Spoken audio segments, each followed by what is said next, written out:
Ladies and gentlemen, welcome. We are live eventually. It's not just me, but it's me, TH Pine, and it's also Axsom. Hi, how are you doing? Hello. I'm extremely tired, but I mean, what else is new? I mean, that's just every day for you, isn't it? Yeah, basically. So yeah, we're gonna make some maps today. I guess we're looking at more factories because that's all you do currently.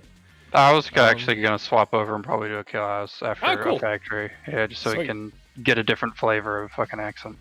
Nice. That's good to hear. So yeah, for the people who are new in this new year, we started live streaming towards the end of last year. Experimented with it, and now we have publicly committed to a fixed schedule. So you'll see these streams weekly. We're doing making a map on Monday and Tuesday. Monday is going to be Axsom and me, and on Tuesday it's our other level designer Sandwich with our other community manager Smid. So in addition to that, there will be the community hours stream on Wednesday, which is basically Q&A with me, sometimes an occasional guest, and then we have dev team practice on Tuesday and Thursday night for you if you're interested in if these devs can actually play their own game or not. That's the stream to check out. So yeah. I can't. You can't. Well, too bad. You're not on the team, so. I'm bad. Yeah. You're not on the bad. DPL team. It's fine. I'm not great either. So I have old man aim. So that Me too. So yeah, for the people who are wondering what's happening here, due process the idea with due process was, or is still, I guess, one of the core ideas is to make you make a new plan every round you play the game, and in order to do so, we had to eliminate or at least reduce map knowledge to the absolute minimum, because if you know the map beforehand, you will make the plans beforehand and not during the game with your teammates, which is not what we want. So our solution to that is to have a shitload of maps. And with the shitload, I'm not sure what's the current pool, Axsom? Is that 150? Do you know that? Axsom, you're still with me? Oh yeah, sorry. Yeah, it's around like 150-ish. It fluctuates depending on the week and how many we pull out. Yeah. Basically, yeah, we're putting at least 20 new maps in every week, and we remove old maps. So the pool is a little bit fluctuating, like the size is fluctuating from week to week a little bit, depending on how many maps we pull out. But how do we do that?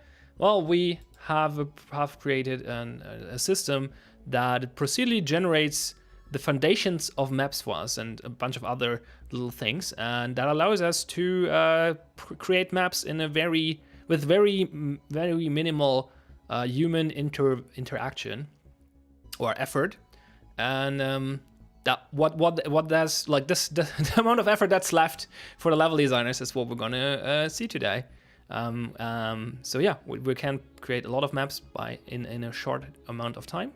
And we're gonna demonstrate that in these making map streams, because I think it's a pretty cool workflow and concept, and so yeah, that's what we're doing. So yeah, Axsom, maybe you can give us like a mini rundown on how this works, like just a general overview. I think you're muted again. Oh no, never mind. Am I muted? No, you're good. I hear you. I might just not be hitting push to talk, but you know. I think I was Cool, just expecting you to answer quicker.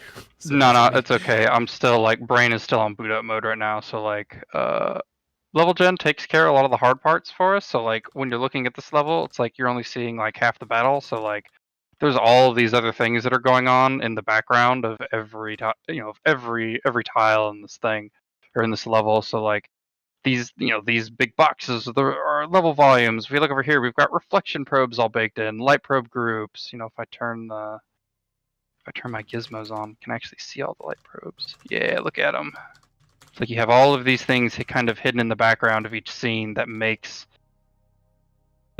these things actually play when you put them into the game. And level gen takes care of all of these background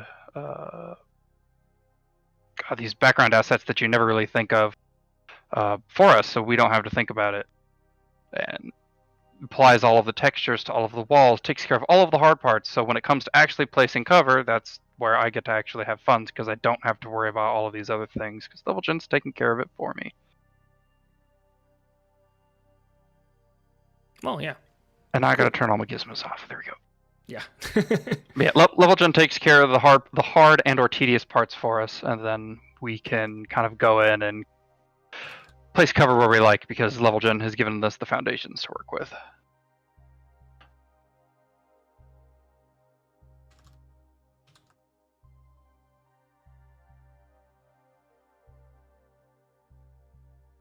Okay, cool. So you just started this map, right? Yep, Like it was the second map that I generated, and I saw how I wanted it to play, so now I'm making it. Again, I have a lot of the because I've made so many maps, a lot of the times I can just like, when I look at a top down, I see through the matrix and I'm like, okay, shit's gonna go like this and like this and like this, and I just understand how the map will play. Yeah, and then it's just a matter of placing the missing objects to actually make the pathways and line of sights happening. Yep. Yeah. So yeah, if you guys have any questions, I'll actually start reading chat now. I couldn't until now, but there's one question already that's probably going to come up every week, but it's an important one, so I'm going to probably answer it every week. Are there plans to make the system fully automated to the point of where there will be no aforementioned human intervention? Do you want to go on that, or should I explain it? No, that's fine. So like, ultimately, yeah, we do process 1.0, block dude build, like all of those are 100% generated on the fly, right? But like you end up with some total bullshit chaos that goes on when it's 100% randomly generated. There's, interesting value in that, but ultimately we want to make competitive maps that aren't just like, well, I got spawned a really long hallway with no cover again, because that's what do process 1.0 was. So it's like we do need to curate these things in some way, shape, form. So like pushing level gen as close to 100% randomly generated as possible, but still leaving the human element in there to make interesting things happen, because level gen isn't going to be able to do those those wacky things like oops all toxic. Like level gen's not going to be able to do that out of the box, so you still want to have like that human touch to make these levels feel like a computer didn't make them, because you can tell when a computer makes them, trust me. Yeah, I mean that's obviously one aspect. It would be possible, but it would be really, really hard and a lot of effort to make an algorithm that actually produces good maps. And with it would be so hard that it's practically impossible to make them really good. I think you could probably, with a lot of resources, you could probably create an algorithm that creates decent maps on the fly. But yeah, it's just not worth the effort. Because no, go ahead.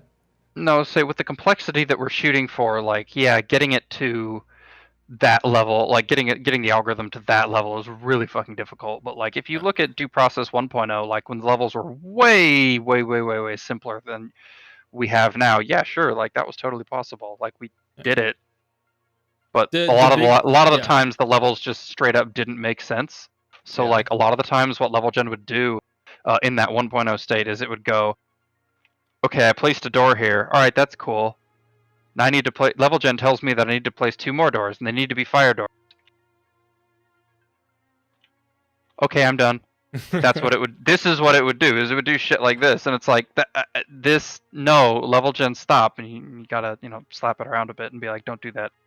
Yeah, I mean, I think the big issue is, like if you have the system set up that it creates the maps on the fly, but during loading screens, basically, it has to create a good or a playable map every time, 100% of the time. It cannot fail. If it fails, it breaks the game, and that's really really hard. And if you instead go the route we do, we let the level sim system create like 80% or 90% of the map, and then do some manual intervention. It allows us to not do everything, like not level gen do everything, and also gives the level designer the opportunity to check on level gen. So if level gen does something weird at some time, something that's broken, the level designer will just notice it and fix it or skip the current iteration. And that makes it way easier to set it up. Yeah, the other reason we do what we do is because we have to light bake all of these things. So like if you want to turn the lights out in the level, like we can't do 100% real time. Like we're not RTX because I mean RTX is really expensive right now, and not everybody has an RTX enabled card. Maybe in like 15 years and everybody's got an RTX card, we could pull that kind of shit off. But right now, like we need to bake down all of the lights, so when you turn the lights off, everything gets super dark. Otherwise, like if you've ever seen a broken light map in in any game or in our game, it's like this weird metallic-y gray, and it's just like, what's going on here? Like that would be the maps that would generate on runtime if we use the system we had now. You should get these really weird gray blobby scenes that you're in. They wouldn't have all of the lights that we have now. What's the current time a map takes to bake? Depends on the map. So I think kill houses and C-stores take like 20 minutes. Factories take like 20 to 40, depending on how big it is. So yeah, basically the level designer says, okay, the map is done now in the editor, and then it has to go into the oven, quote unquote, and the light maps get baked for up to half an hour, I guess. And that's obviously not feasible to have that. Yeah, imagine that as your loading screen. Yeah, that would be not fun. And the alternative to that is, as you just mentioned, like a very more simple light system, or an insane load on your graphics card. Yeah, both not viable. Yeah, to be fair, our tech artist Ben did actually make an entire level that was all RTX, and it looked gorgeous. But yeah, we were chugging it like 5 frames a second on our super rigs, like. Yeah, it doesn't seem. I mean, maybe in the future. Like, it was really cool though. Like, let's not stress how cool it was to like. So, because I remember we had 2 people on that map, and he like went over as the attackers and kicked the door down. The door kicked down. You could see the shadow of the Argus officer just creep into the bathroom on the C-store. Nice. And you could see that he was out there peering with a black tar just based on the shadow. And it was really cool. And as the Argus officer stepped in, like it was funny because you could actually see the defender that was hiding in the bathroom stall because of the light was above it. You could see the shadow of his feet poking through the bottom. Like, it was really cool. Yeah. It sounds very impressive. Maybe in a few years, the technology advances far enough, and graphic cards are getting stronger and stuff like that. Maybe one day we can get rid of the baking step, and then it could potentially be possible to completely automate this. It's probably still not going to be worthwhile because of the things we mentioned, but at least the possibility would be there. So maybe, who knows? Nobody knows what the future holds. For sure. Well, okay, the regulars in chat are coming up with or asking for meme maps again. Oops, all doors map when. Oops, all tellers map when. Everybody, I like how like I make oops all toxic, and this just becomes the talk of the town. And I'm like, look, I like making meme maps. You'll get them eventually. Don't worry. Yeah. Like I like making them as much as you guys like playing on them. Don't worry. They take a lot of time to make. I can't just like. I think I mentioned the next meme map that I want to do. I think I mentioned in chat once on my Boosty stream. I think like 1 or 2 of you might know what that will be. So I know Control knows what it is. Yeah, and also we have to be like it cannot like meme maps have to be far in between, right? It's like like 1 out of 10 maps can be a little bit weird, but like if every other map is just strange. Yeah, you can't just have every map be that way. It also takes away from the sensation. So. Yeah. definitely something to consider. But yeah. Okay, cool. So maybe let's take a look at what we have here so far. Give us some general rundown what your thoughts are for this map and what you did already. Yeah. Oh, I spawned the wrong one. God damn it. Just a sec. So, kind of what I was thinking is I really like the...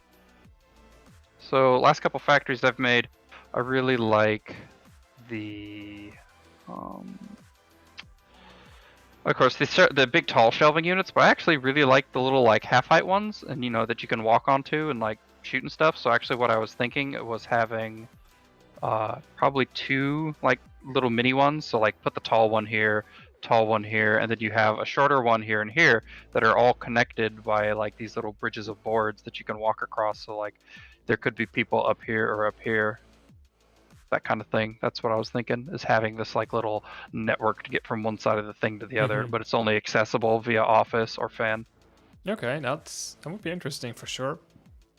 Let's see how it looks when it's finished. 99 Square asks, what made you go with Unity for your engine? That's not specifically a level gen question, but I guess... Yeah, I can't answer that question. I wasn't part of that. Yeah, I wasn't even around when the engine got picked. Yeah, I think it was just like... I mean, it has been a long time ago, and it just looked like the best option at the time. Well, I mean, it's also Unity is also extraordinarily easy to prototype stuff in. Yeah, exactly. That much I know is true. Yeah. Why we stuck with it, every engine has advantages and disadvantages, and Unity is fairly easy to just get started in. And I assume I was not around at the time either, but I assume that was part of the reason why it got picked at the time. Ultimately, I don't know the answer to that question. Yeah, so absolutely. We're gonna try to focus on like if there are like depending on how many questions we get, I'm gonna skip on non-level questions, but so far chat is fairly slow, so it's okay. And it was to expect that there is another neural network question. This will creep up every week as well. Yeah, we're gonna hear that every week. Have you guys ever thought of making an AI? Yes. Do we have the resources? No. Yeah, I mean, maybe sometime in the future. Oh yeah, that's actually interesting. Row One Live talks about the game Teardown because it has engine voxel, like its engine is voxel based and it has ray traced voxel based light, shadows and a few effects and stuff like that. Yeah, I saw videos of that game. It's really I really like the concept, and it also looks really cool. And the voxel engine seems to work fairly well. So yeah, I assume it would be easier to live generate maps on the fly with a system like that, but that's not what we have here. We have a regular Unity engine thingy, and therefore we didn't write our own voxel based engine. Also, I don't think a voxel based engine would be viable for the process, to be honest, but it would be cool. But maybe if technology advances and more resources are being spent on getting voxel based stuff viable, I say, that would be a thing in the future, maybe for Due Process 2. Due Process 2 is gonna be like a voxel based engine with ray tracing and a neural network generating maps on the fly. You're making me sweat bullets over here. That would be the dream, I guess. You're making me sweat. It's gonna make you somewhat obsolete, I guess. Well, no, I guess someone has to tell the neural network someone what still to do. has to, someone still has to work with the generator or Sure. work with the the neural network, like to train the thing. Absolutely. I mean, come on, you need somebody to train the neural network to make a meme maps. But how do you teach a computer what a meme is? Yeah, that's probably tricky. I'm just trying to figure out how I want to do this. Yeah, checking for sidelines. Yeah, it's like I want the fan to be back here, but I don't want it to like have super sightline onto Office, because I want you to be able to actually get in. Mm-hmm. Without getting shot Office at. having a sideline on fan is a little rough sometimes.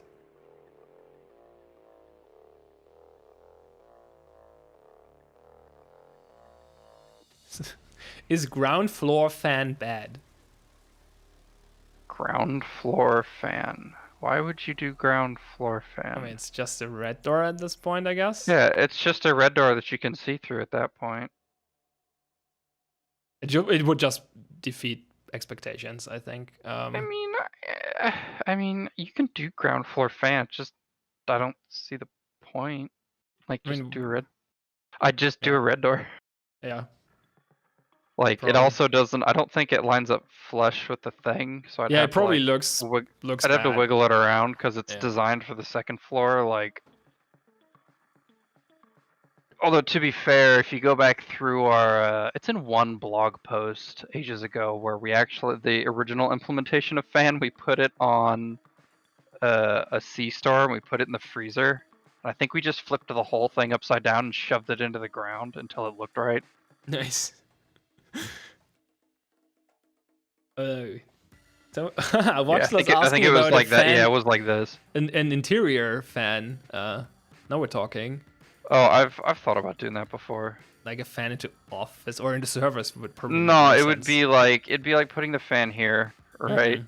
And then this is your green room, and then you go up. And you can Oh, see through yeah, it. okay. Mm-hmm. So you'd have your interior fan. So you'd still have to go around to the other side to shoot it out. But yeah, I've thought Sure. about doing that before. You will probably see it one day. I just need to find like the right opportunity. It would be in a scenario like this, where it's like, okay, you have one exit into this place, so you have, your green room, and you can either go up this way, or you can spend the charge to go through the fan. But at that point, it ends up becoming this really interesting like interior perch. Yeah. That's only accessible from one side, unless it's up against shelving, at which point it's two sides.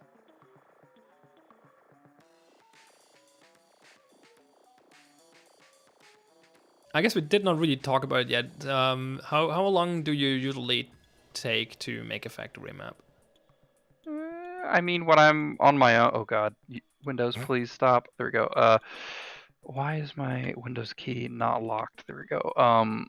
Usually takes me when I'm not streaming. Streaming, it takes me like an hour and a half when I'm streaming. Yeah. But like when I'm not streaming, it usually takes me like 45 minutes. Mm-hmm. It's like half hour, 45 minutes. And that's longer than it would take you to make a C-store or kill house, right? Yeah, C-store is like 20 to 30, 15. I think the lowest I ever did was like a 14-minute C-store. Speedrun level making. Yeah, basically. QD Games Done Quick is going on right now. JDQ. Yeah. JDQ. So we should probably register a speedrun there on fastest C-store in the West. Yeah, there'd only ever be there'd only ever be like 3 contestants. It'd be me, Benjamin, and Bickle. Like that would be it.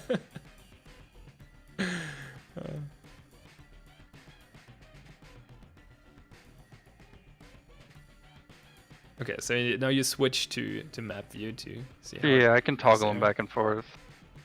Sometimes it just helps me kind of see, like, it's just a cleaner view because everything's like 2 colors. Yeah. Obviously. Oh, I hate there is. Yeah, so I'm trying to figure out if I can even do the original vision that I had. Mm-hmm. Since this sightline is just proving to be such a pain in the butt. Because, like, if I knock one of these down... Come here. So Okay, this is technically a non-level question, but I can spin it into a level one. When is the next due process update? Well, usually we have 2 updates a week. One of them is for game stuff, which usually comes out at the start of the week. Most of the time Mondays, but not always. Which usually has like some big bug fixes or sometimes a new feature. And every Friday, usually, we deliver 20 new maps and take a few out of the pool. And the maps we make today will be in the game on Friday, if nothing goes wrong. So, yeah, what you get a sneak peek on what you're going to play on the next weekend here.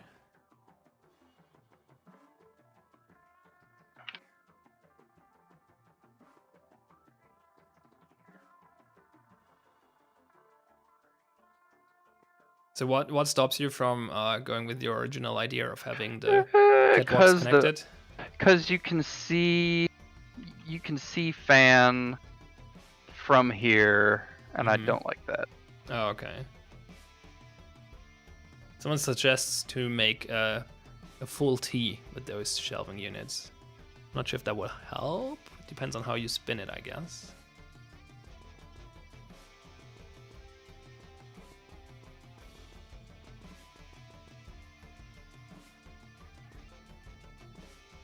We're getting multi-level shelving units. Yeah, that was always what I was describing. Okay. So like, yeah, what I don't like, which I may. Oh yeah, I hope, I guess. Yeah, that makes so more like, sense. yeah, so if I turn, if we can see through, if we put hunter vision on, you can see through the wall here, like fans over there. It's like what I don't want. Yeah, what I don't want is you to be able to see the fan from office, because I want attackers to be able to get in there without having to worry about a mega sight line the instant they step through a door. The smaller versions, then you can see it. So we have to figure out a way. Yeah, so like, what becomes dangerous is if the attackers enter. If they push this way, that's when it becomes dangerous, because now they can get shot at from you know, this angle and this angle, which is fine. I just want them to be able to get in. So the safer play becomes go in, then push this way, because you can only be seen from one angle, which is over here. Yeah, because you can't see anybody back there. Yeah, so it would look like that from the map.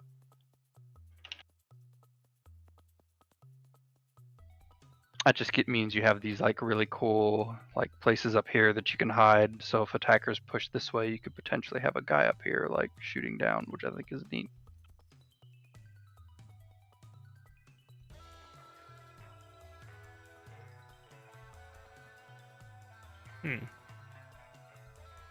Yeah. And we also have like multiple options to connect those with planks now, right? So maybe we can.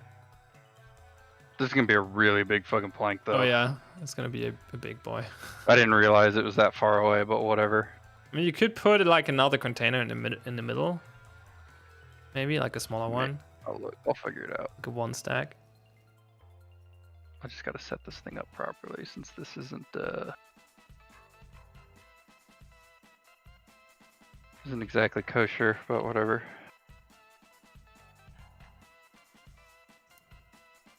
Forklift in the middle to support the planks. Yeah. I mean, I was thinking about it, honestly. Voxel is coming up with a new map elements. A gate, in like interior gate that can be opened from both sides, but it takes a few seconds before fully open. I mean, that's kind of we've thought about what airlock is, I guess. No, we've thought about it. I know he's talking about like one of the things we've talked about doing is I don't know if you've ever worked a warehouse job, but back when I used to work at UPS, we used to have these really big doors that would stick out like this, and they had a chain that went up the side, and it would loop around like this, and you would pull on the chain, and the door would go up like that. So it's like basically one of those, but with a chain on each side. So you'd like hit the button, and the motor would start, and it would just go, yeah, and it would just slowly raise this thing up, which I think is interesting. It's kind of similar to the vault door, just as it opens up to the it's ceiling and not to the side. And those vault doors definitely, like, I guess you create the same sensation of like an entrance slowly opening up, but now it's opening up from bottom to the top instead of from left to right, basically. This certainly isn't regulation plank shape, but whatever.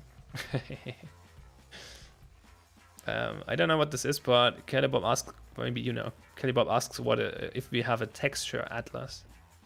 Oh, absolutely. I think all of these are atlased. Like if so if I actually bring this on here, you can see this is like the Kill House Atlas.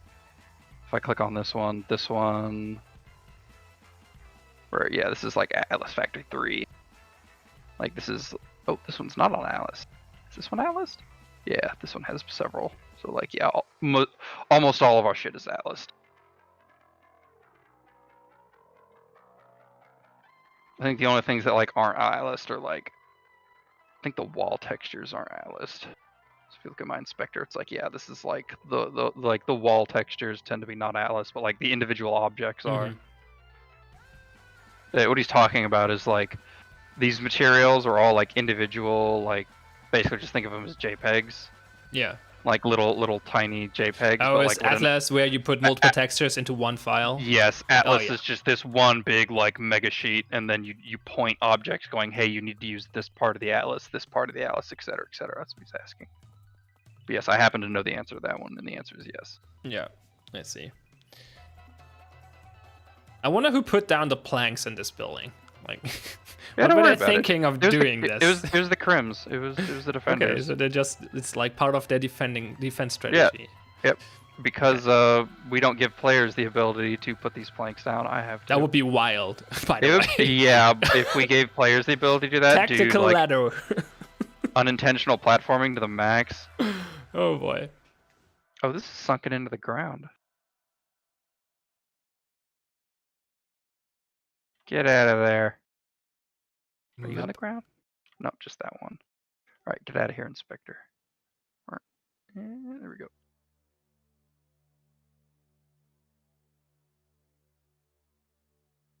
Giovanni asks, how long have you both been working on Due Process? Well, I'm the community manager since May, I believe. Yeah, May last year. So not so long, too long for me. I know you're around a little longer. So I was working with them at the very start. So like 2014, like if anybody was at PAX 2014 and played then, like you talked with me.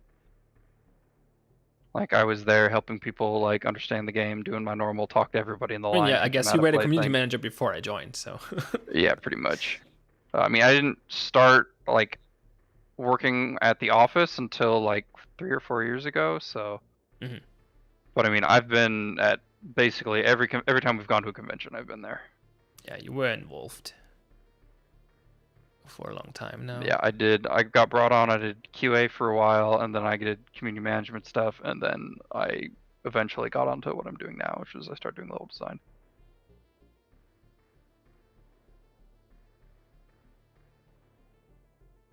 Okay, it looks like a nice little pathway. Yeah, so you have. What do you think about like having multiple paths, like having another plank, like to the north of the shelving thing of Fen? Nah, I like having the one pathway. Okay. I mean, we still don't even know where bomb's gonna be yet. I might just slap it in the middle here and call it a day. Put it on the shelves. No, don't do that. I mean, I might. I was honestly thinking about it. Okay. Putting it right here. That would be interesting. Yeah, I was thinking about putting it like right there. Well, I gotta like kitty corner it. That would be. Yeah, I mean, I was thinking about it. Like, I don't know where I'm gonna put it yet. It's either that, like, in my head, it's either on top of the shelf, like right there, or like right here on the ground. Yeah. Are you lined up? I mean, it would be very exposed. I think it would be like, I personally would find it more interesting to be on the ground. It looks more regular, but it creates these interesting fights because now you can have defenders stand on top of the shelves and looking around the corner. Well, yeah, exactly. Like that's the reason I would want it here. Is also, it also makes servers viable because I'm gonna make storage the green room. But it's like, yeah, you can have a dude in servers just hanging out, and he has a line of sight onto bomb. Same thing with docks. So it's like, if you're going to be an attacker and you come in from the left or right, you need to make the decision of like, okay, we need to smoke, but which side are we? Like, if we're going to come in through here, we've got our sniper up here taking care of docks. So like, just smoke this and then have the guy go in and defuse. I have an idea. It's probably a dumb one, but I'd love okay. If you look at the northern plank, right? Yeah. If you block the pathway below it, then it would force people to get, or it would create a shortcut to the bomb if you're on top of the shelving. Oh, you mean like just cram? Yeah. You just mean like cram this full of shit so you can't go like this? Well, actually, no. You can't go the other way. That's the idea. Like, you can't go from there through there. So if you're actually up there or in office, the fastest way to bomb is over the plank. I'm not following. So like, are you just cram? But like, that's exactly. I just was saying my attention. Right here. My attention is not to block the pathway from servers to office, but the other way around, from office to bomb, basically. Oh, you mean like cram shit right here? No. Just cramp it where it is. No, it's exactly what you think. I'm just trying to clarify what I want to, what my goal is with it. Oh, I got you. Yeah. So if someone is in office, like an attacker's in office and wants to get to bomb fast, the fastest way is to go over the shelving to the plank and then jump down. Instead of just jumping down and run around. Yeah, shelving's been a pretty interesting room for me to play with, because like the concept was always pretty simple, which was you have these like 2-story things you can walk around along the edge with, full height things to block lines of sight in the middle. But like as I've been making them over and over, I've been trying new things out, and we have this like this idea that like, oh, you can like come out onto here and do do these interesting things.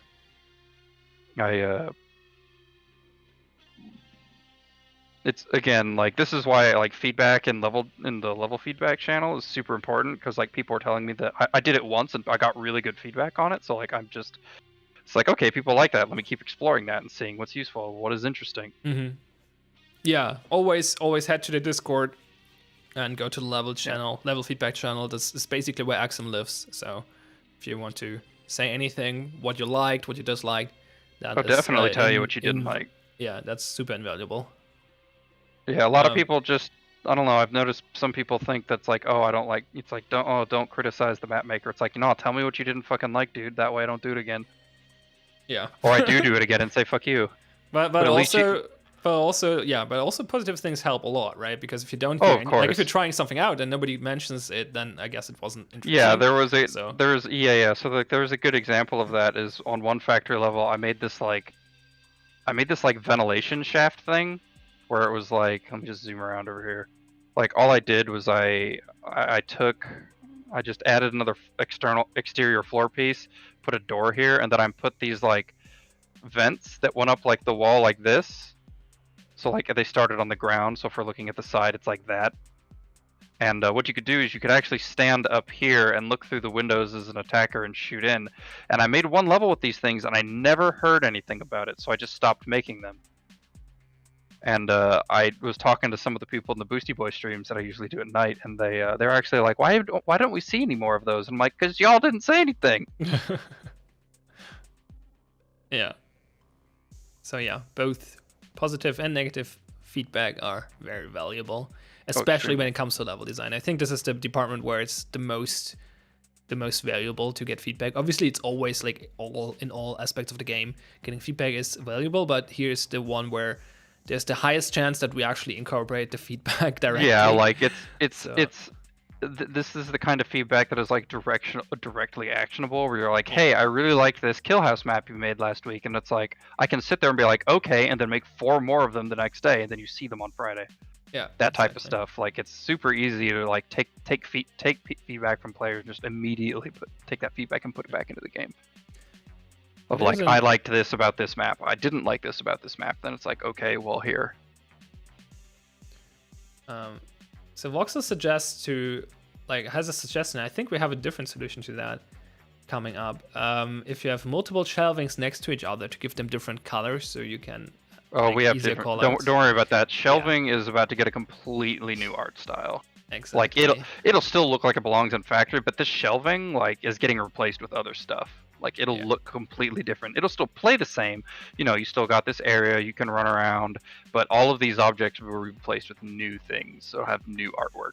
Because like shelving was just like an idea that I had when I got bored one day, because I wanted fan used to only spawn in storage, and I thought that was really boring.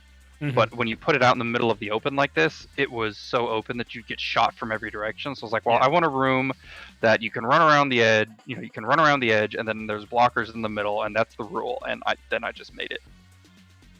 Well, it became a staple of the tile set for sure. Yeah, so. Apparently it's become a staple. So much of a staple that the art team was like, we don't like all these shelving units. Let's turn them into something else. Yeah. I'm like, I'm sorry, I just used what I had. Yeah, you can't make art, so you take. Yeah, I'm not an artist. I just used what I have. I made something interesting out of it. But yeah, what the stuff we've got cooking up is pretty cool. I hope everybody I'm already hyped for it, and if I'm hyped for it, you guys are gonna love it. I saw some sneak peeks. It looks pretty cool for sure. It will definitely break up the somewhat monotony of those shelving units. So this is an interesting peak spot, because you can like immediately get shot by this dude. Oh yeah. But it's like a good bomb cover spot. Oh yeah. So like that's really interesting. Yeah, you have to be like back here, and you're safe. So yeah, and if you're back here, you're completely yeah, you can like you can like peek like this. Yeah. But like the moment you go too far forward, it's like oh yeah. Yeah, interesting for sure. Okay, Ekazoko asked if there ever will be diagonal layouts instead of sort of boxy horizontal stuff. I Uh, mean, probably not. Do you mean so? Like, what do you mean? Like I think he objects means that like spawn at 45 stuff degrees, or being like? yeah. I think he means the rooms actually being like a I mean, 45 degree angle. possible. It just becomes a Yeah. huge pain in the butt. Yeah. Because like you need to start having like 45s that only connect to other 45s. Otherwise, you end up with like you basically have to teach level gen how to deal with 45s. So it's like if we imagine that scenario, right, where it's like, okay, we got our square, it's got a 45 like that. It's like, well, what if another room just wants to slap like this? Yeah. Right? Like, how do I like what? I have to what make goes a in there? Yeah, it's like I have to make a bajillion different things to try to fit in here or here. Yeah. Or like, what if a room wants to slap like this? Now it's like intersecting this corner. You know what I mean? Like there's so many, like once you add a 45 in, it's just like you suddenly have to start making like so many more decisions of like, okay, what can and can't connect to this thing? Why? What does it look like if I can? What does it look like if it can't? Like how do I deal with all of these things? That's why you don't see it. Yeah, what would be easy to do, however, is, for example, taking one of those shelving units and rotate it by 45 degrees. Oh yeah, like that's easy. Yeah. Like just doing that, like that's super easy.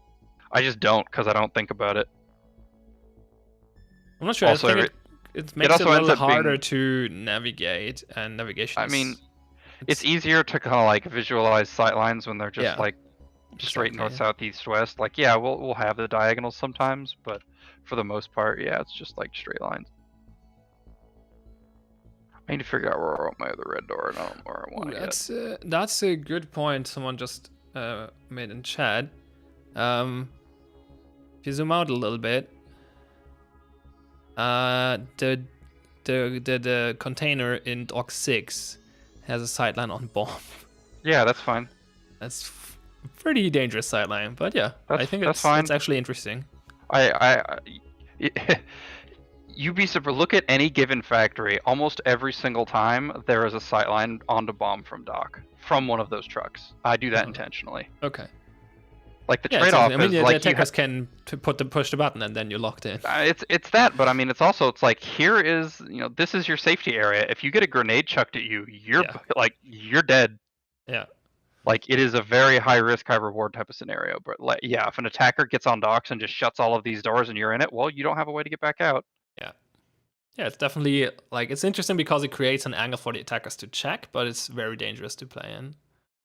So it's definitely it's risk and reward for both sides. Absolutely. I mean, I love putting these types of things on here, and it's like if I wanted to make it less valuable, so like if I thought this was too strong, which I don't, I would just I'd swap it out for an empty one so there's no cover. And now it's like, well, you have to make a very tough decision of do I want to be in here to gain this sight line because I'm totally exposed. Yeah. But it's like I want somebody in here. I want this to have to be a thing that people think about. Because this becomes an extremely powerful position because not only can you cover bomb, you can cover the entrance to here. So if attackers are coming this way, you have to deal with the sniper that you know is back here because the positioning is so obvious. Okay, Voxla has another question I can answer. Do you guys test those maps more or less before release?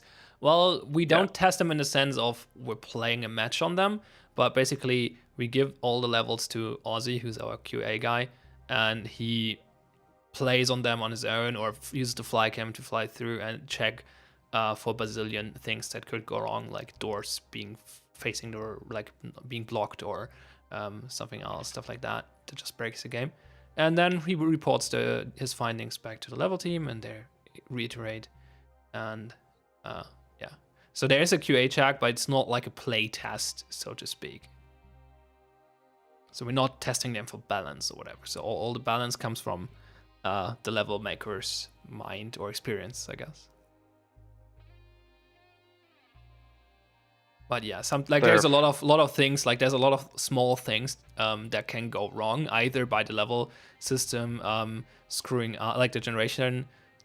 Sometimes it's not even that. I'll show you them. Or the level designer just like. I'll show you the most common one. This is the most common thing. Is fucking graffiti in front of doors. That is the most common thing because, like as you just saw, it's so easy to do. Yeah. Like you just place the door. If I click. Yeah, if I click the other one where this thing is actually attached, like it fixes it, but I don't But always if you catch. do I it don't on the always one catch that. Yeah, I don't next always to it, catch it. then it doesn't delete the graffiti. Okay. Yeah, I don't always catch that. Yeah. So like that's the most common thing is like graffiti. So if you've ever seen a poster and a fan, like normally it's like one right here, like that's the type of thing that I usually Yeah, I've miss. seen that 'Cause, before. yeah, the posters are actually one-sided, so when I look in, I usually do flybys like this to check my sight lines, but like I don't always see it because it's one way.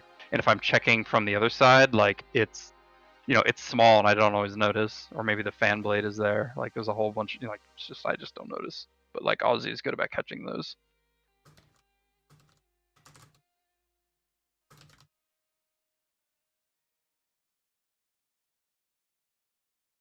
Yeah, and usually Aussie catches most of the things, and He catches a for ton the of shit. for the Well, not a ton, occasional but slip up, sometimes a map makes it into production that's broken for some reason.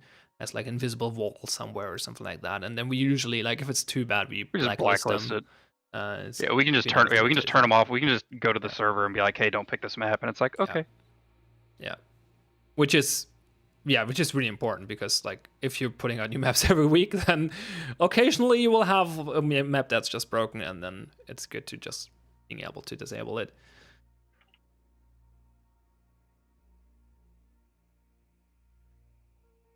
Yeah, it's like normally you have to pick quality or quantity, and it's like we try to have a mixture of both.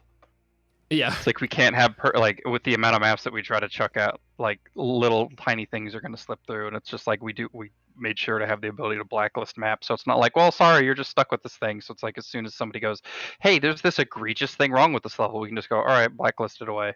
Then we fix it and we unblacklist it the next week when the map updates comes out. Yeah. God, servers is probably like my most hated room out of all of our rooms. Why?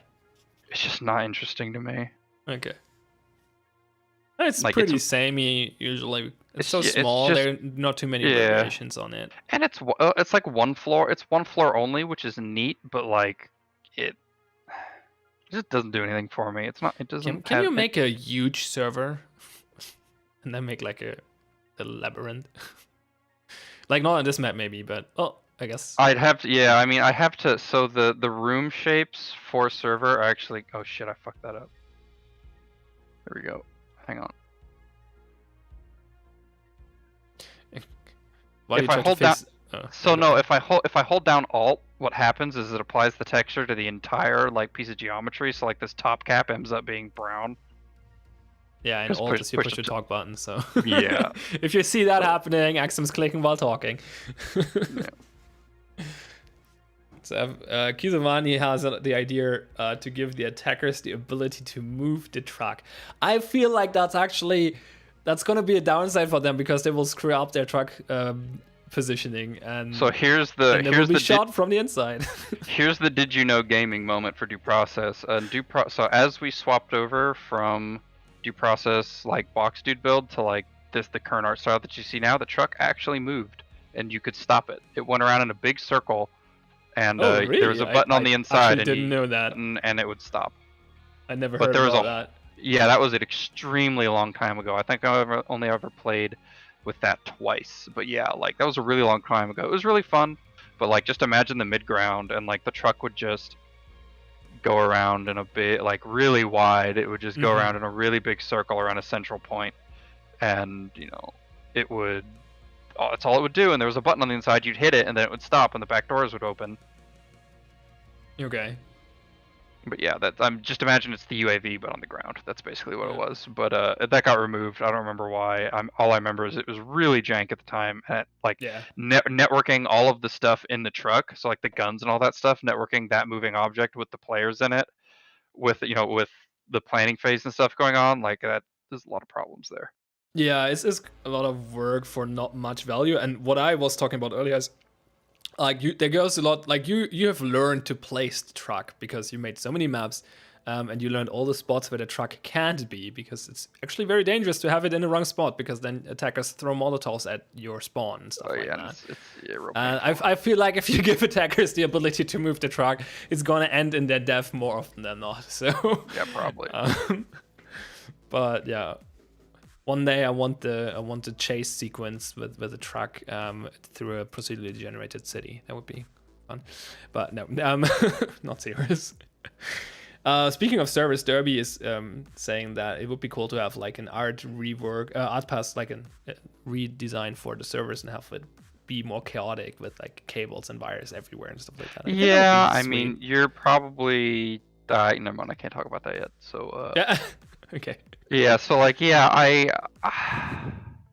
servers is just this weird little thing to me. So like, it feels too much like a C-store like office to me in terms of like the shapes, the kinds of shapes that you see in this room. It's like, okay, you got 2 really tall blockers. That's basically it. I'm like, it's boring. Yeah. Like, storage is also a room I dislike, but I mean, at least storage has the benefit of being able to scale up to the 2nd floor and do interesting things with the vertical sightlines there. But like servers, I'm like, man, like you're just like this one little fart of a floor. Like, what I do like about servers, what I do wish I want to see more of is like letting people on top of servers so they can see in through the windows. I think that's the interesting part of servers, not necessarily what's down here, but because the roof is always rotation locked, like it can't always see into this area. So I'm just like,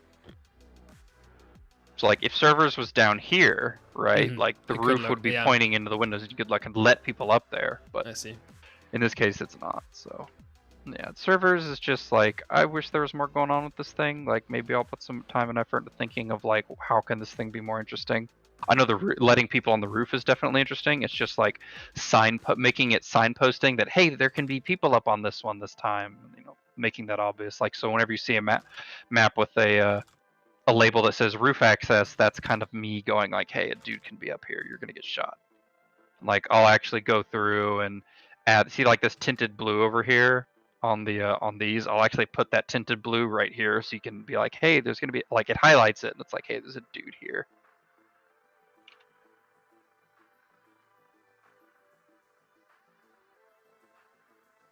Also, hi, Derby.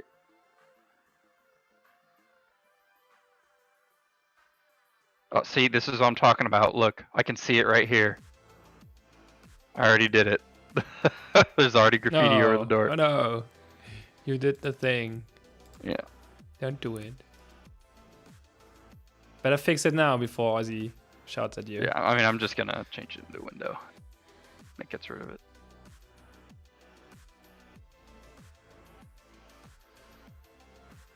This is one of the other things that Ozzy catches, like, even like right now, it's like this phone is like right in front of this door. It's like if I don't notice it, Ozzy will, and he'll be like, yeah, you need to move that shit.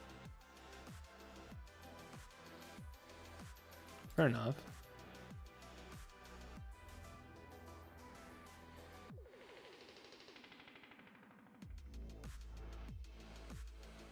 Yeah, obviously rooms have like different amounts of, like they have different amounts of complexity and therefore different amounts of variety, and servers is pretty. It's pretty low. It doesn't, yeah. Like I think servers has like 2 possible shapes. Oh, so you mean the room layout? Yeah.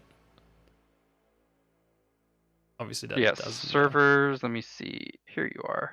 This is servers. How many variables? Okay, yeah. Servers has 2 shapes. Okay. No, 3 shapes. 1, 2, 3. Servers has 3 shapes. And they're all very small, so you cannot even have much variation in those rooms because. Yeah, exactly. So like Docs has 3 possible shapes, but I mean that's just how many of these things are there. I think sometimes that's good though. Like I don't think it's even a bad thing that services, like it's just that one simple room. It's just one part of the map, but I guess it's not interesting to make. I got you. Yeah, it's just not interesting for me to make. I'm just like, shelving is way more fun because the possibility space is way higher. But it's simple. It's simple in its design of like, oh, there's always these things on the outside and there's always these things on the middle, and that's just like a known. But like servers, it's like, yeah, it's a tiny room with shit inside it. Woo!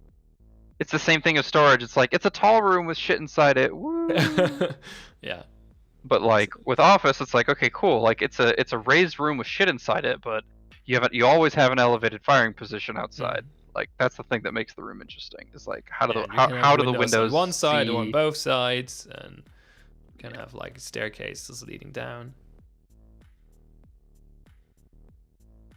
But in this case, office has become way more interesting with the introduction of shelving, because office ends up as this like pseudo doorway into shelving, so you can run around on top and do naughty things. Absolutely. I just don't know where I want to put power. Well, we could ask the chat. I need to actually get a breaker, because apparently one did not spawn successfully. Should we ask the viewers? Let me look at the map for a bit. And then we can put the, I mean, you can put the heat map on. Yeah. But like, that's what I I still need to, here we go, let me pull a breaker into the scene. And we can, green room's is gonna be up here no matter what, but I just need to figure out where is my other... Okay, so the heat map is on, so you can now on Twitch click on the stream. There should be like a stream overlay thingy. So and that should allow you to click, and I will be able to see where you're clicking, and you should be able to see it as well, actually. So I mean, I can't because I got no spare monitors. Because my entire right monitor is consumed by inspectors and project windows and light explorers and all sorts of badness. Let's see. Apparently, power in servers is a suggestion right now. Yeah, that was what I was thinking too. It was putting it. I was thinking about putting it right here, but if I do that, I'm probably gonna drag a bomb down to like here. Yeah, that makes sense. So it's not too close to each other. Yeah, so like that's kind of like what one of the kind of hard rules for us as designers is not to have power and bomb be too close, because if they're too close, it's like, well, it's always going to be the optimal path is get power, then take 2 steps and defuse bomb. So like, I just need to move bomb further away, so you have more chances to get shot and more things to deal with. Power on top of the shelving unit, yeah. Maybe I mean, not. I've done it once, right? Like I put power on top of I mean like the one in the center of. Oh yeah. No. But like, you know, would I be totally against, say, putting power like down here? No, because like, you know, now an attacker has to go like that. But at that point, I'd nudge bomb up this way, so it's further away from it. But like, yeah, I've done that before. The only thing that I would never do is make it so defenders can't get to the power. So, because I always want to give the defenders the chance of, oh, the attacker shut off the power. Well, I'll be sneaky and go turn it back on. Or, oh, I killed the guy that turned it off, so I'll go turn it back on. Like, if it's down there, it's going to take forever to get there, though. Yeah, exactly. That's why I'm not doing it in this case. Ridiculous. So the most clicks I've seen so far are 2 in server. Actually, not where you put it, but in like further to the east and further to the west. And then like in storage behind the cylinders. Not green room. Yeah, it's not but yeah, in the green room's probably not a great idea. And in office, actually. Yeah, office is another decent Northern spot. Office, basically. Yeah, so like if I would put it in office, I had to put it like either right here or right here, because I have to force people out this way, or you have to like go up and around and try to fight up into this way. Both are applicable. I tend to not like putting power in office just because it's already like the weakness of office is power. So like this is your sniper perch, you turn the lights off, and the sniper perch is not feeling so great at that point. So like if I put power in there, it's like, well, your weakness is in, you know, like it's like you're protecting your own weakness at that point. So yeah, sure. I don't know where I want my other red door. I'm either thinking here on docks or down here inside office. It's like secondary red door is either going to be, I don't know if I want it here or here, or like, you know, one of these, so you have this like line of sight. I'm leaning towards office right now, because if I put a door over here, you can just like blow this up, walk out, and then shoot the fan. And now it's like, well, why would you? Yeah, speaking of that, what do you think about having a little bit of cover on dock? Oh, I'm gonna add a forklift or something up here. There'll be something up here. I just haven't done it yet. One room at a time. Yeah, right. We did not really touch dock yet. Yeah, the only thing I did is when somebody asked the question about the trucks, I kind of drug stuff around, but I haven't touched docks yet. I always work kind of, I work on one room at a time. I took care of the biggest one first, which was shelving, and then I kind of touched on office and then moved over and did storage and then servers. So now we're back over onto finalizing office, and then I'll do docks. So docks is like, it just doesn't, like, it's another one of those rooms that doesn't have a lot of options, but I still think it's a more interesting room. once we made it so you can go inside every single truck. Because before we had trucks that you couldn't go inside and they were just like dead ends. Mm-hmm. Oh, God damn it, I did it again. See, this is what I'm talking about. Yeah. Don't press the push to talk button while clicking. Or just rebind it to something else. I don't know. I don't know if I can do that, dude. I've had Alt as my keybind since like. Okay. Can you change the keybind in Unity? I don't know, because Alt's a Some modifier. modified That's key I'd have might not to be, I'd have to like unbind a ton of shit, which I'm not probably, against, yeah. because I like never use it. Okay, fair. I remember a guy once who used his, like, he has a pedal for racing games, like a gas pedal. Yeah. And he used that for his push to talk. I thought that That's was pretty cool. clever. Actually, I think we talked about earlier. Now that I think about it, I think I saw that on a GameStone Quick stream. I think they did that.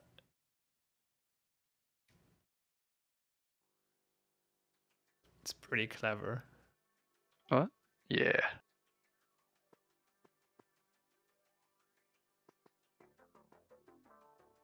Because you usually don't need your feet when working on a computer. Yeah, pretty much. It's like, it's just here. Let's take advantage of that. Office needs more cluster work. That's the other thing I know needs to be done is Office needs more. But I mean, Office is getting, like when we update shelving, Office should be getting some love too. So cool. Yeah. So like these windows will turn into like actual windows instead of these like scaled monstrosities with these. Oh, yeah, with all that of would be more these like. interesting for sure. Yeah, well, like I think the idea is to make these into like little control units that have like I don't know what it'll actually look like, but like imagine like these like little computers kind of like sticking out and like this, like that. And there's like little beep boops down here, and it come out, it might swing out into the middle like a little like two little workstations where a dude could be sitting here like monitoring all of these things. Like I think that's the idea that we have for it, but I haven't seen any concept art for it yet. Sure. Yeah, in general, our level generation system is getting, it's actually getting worked on multiple, like in multiple aspects all the time. Like, the art team is regularly introducing new art stuff. Introducing new so there's a difference there. So like introducing new art to level gen is one thing, but like actually working on the generator itself is something completely different. Yeah, that's what I was going with this. Like there's the art team that gives existing elements a new art pass or makes art for new elements, obviously. And there's also work going on, like there's like programming work going on that adds more features to the level generation system, so it's easier to use or can do more cool things. Yeah, or those are the work. That's the work that most people don't think about. Is like when we get a level gen upgrade. Like that's the stuff that I super look forward to that nobody else notices, because it's just like, oh, level gen's making cooler stuff now. It's like, yeah, there's a level gen upgrade in the background. Yeah, and that's because it makes the third part, your job, easier, which is well, one of your jobs, which is so like one of those is like the sub room. Like we had this cool little upgrade that we're calling sub rooms, and it's like you can see that with Office. Like Office is actually two different rooms that spawn off of each other, and like nobody's gonna know that other than me. So like when Office spawns, it spawns like two Offices. It's like so like what it does is it spawns like a little 4x4, and it goes, hi, I'm Office, and then it goes, okay, here, I'm gonna spawn another one, and then it connects the two. Yeah. And then like, or it could spawn a third one and go, hi, I'm an L piece Office now, or maybe even a fourth one and go, hi, I'm a Z piece Office now. And it has the power to do that, but it didn't before, but now it does. So you'll see more interestingly shaped offices. Yeah, right. Because like you need a programmer to upgrade the level design, the level generation system to allow for things like sub rooms and stuff like that. And then you need the level designer like Axsom, who actually like sets up the generation, so you can create multiple variations of those rooms and put them together and like decide on probabilities and stuff like that. Exactly. Like and I know our the Boosty Boys actually saw me. I do a lot of like experimental stuff in my midnight streams for our Discord Nitro boosters. So I know a lot of them have actually seen me messing with like the interesting things the subrooms can do. There's actually another subroom out there right now, which is actually hold on, my brain broke. The other subroom that we use right now is Tellers on C-Store. Tellers is actually a subroom. So instead of spawning walls between instead of spawning a wall between, you know, where two tiles connect, it actually spawns the teller walls. Or like, you know, the little teller slots, it spawns those. So that's actually a subroom. Tellers is a subroom of Storefront. Yeah. Stage is a subroom as well, right? No, but it should be. Oh, it should like, be. Okay. That's actually one of the things that I've been working on. Like, Okay. the Boosty Boys have actually seen me dissecting and breaking down Club as a room and turning it into a subroom. So you have the backstage, the stage, the main room, and then actually Bar. I want to see Bar as a subroom because that's really cool. Because like the way Bar's subroom works is like, again, you think of your Tetris pieces. So it's like, you know, you've got, you know, your L piece. And then let's say the main area is your square piece. So like this right here is actually where Bar is. This whole L is a bar. Then you know, people can run around and hide back here. So then this is where like the L piece is basically behind the bar where the bartender would be. Exactly. So and then where this room connects is where the bar actually is. Yeah. So yeah, that's the type of stuff that I work on kind of in my free time, of seeing like, what are these, now that we have this interesting system, how can I take advantage of it? How can I exploit it to make interesting levels? Yeah, because basically you're having two jobs when it comes to level design, right? You're doing this, what we're doing right now, like actually making the levels based on the generation, and also feeding the level generation system with new stuff. So yeah, I do a lot of I do practical. So you can break this down to 2 points. You have practical level generation, which is which we're looking at right now. Then there's like theoretical level gen of like, what could level gen be? I do all of that too. Like feeding it new variations of clusters and setting up connections and stuff like that.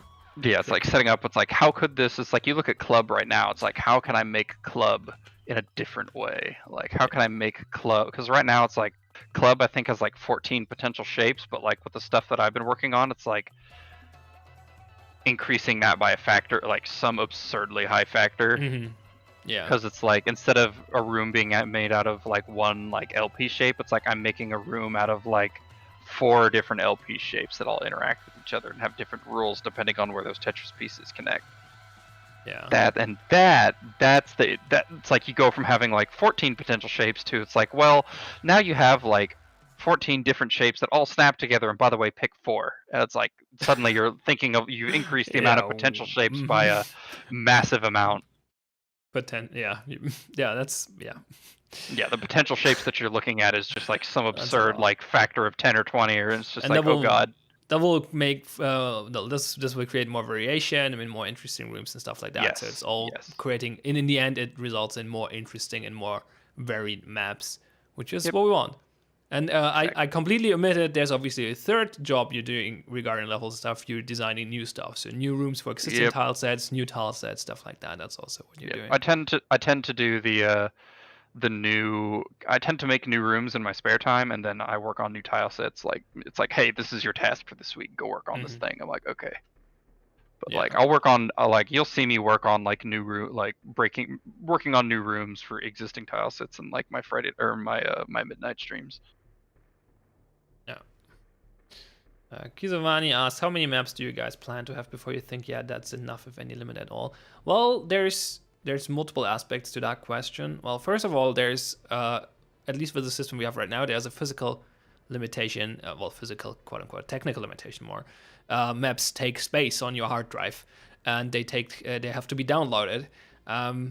People are complaining already about a weekly download of 3 gigabytes. If we would increase the map pool by a factor of 10, that would be 30 gigabytes. So probably not a good idea right now.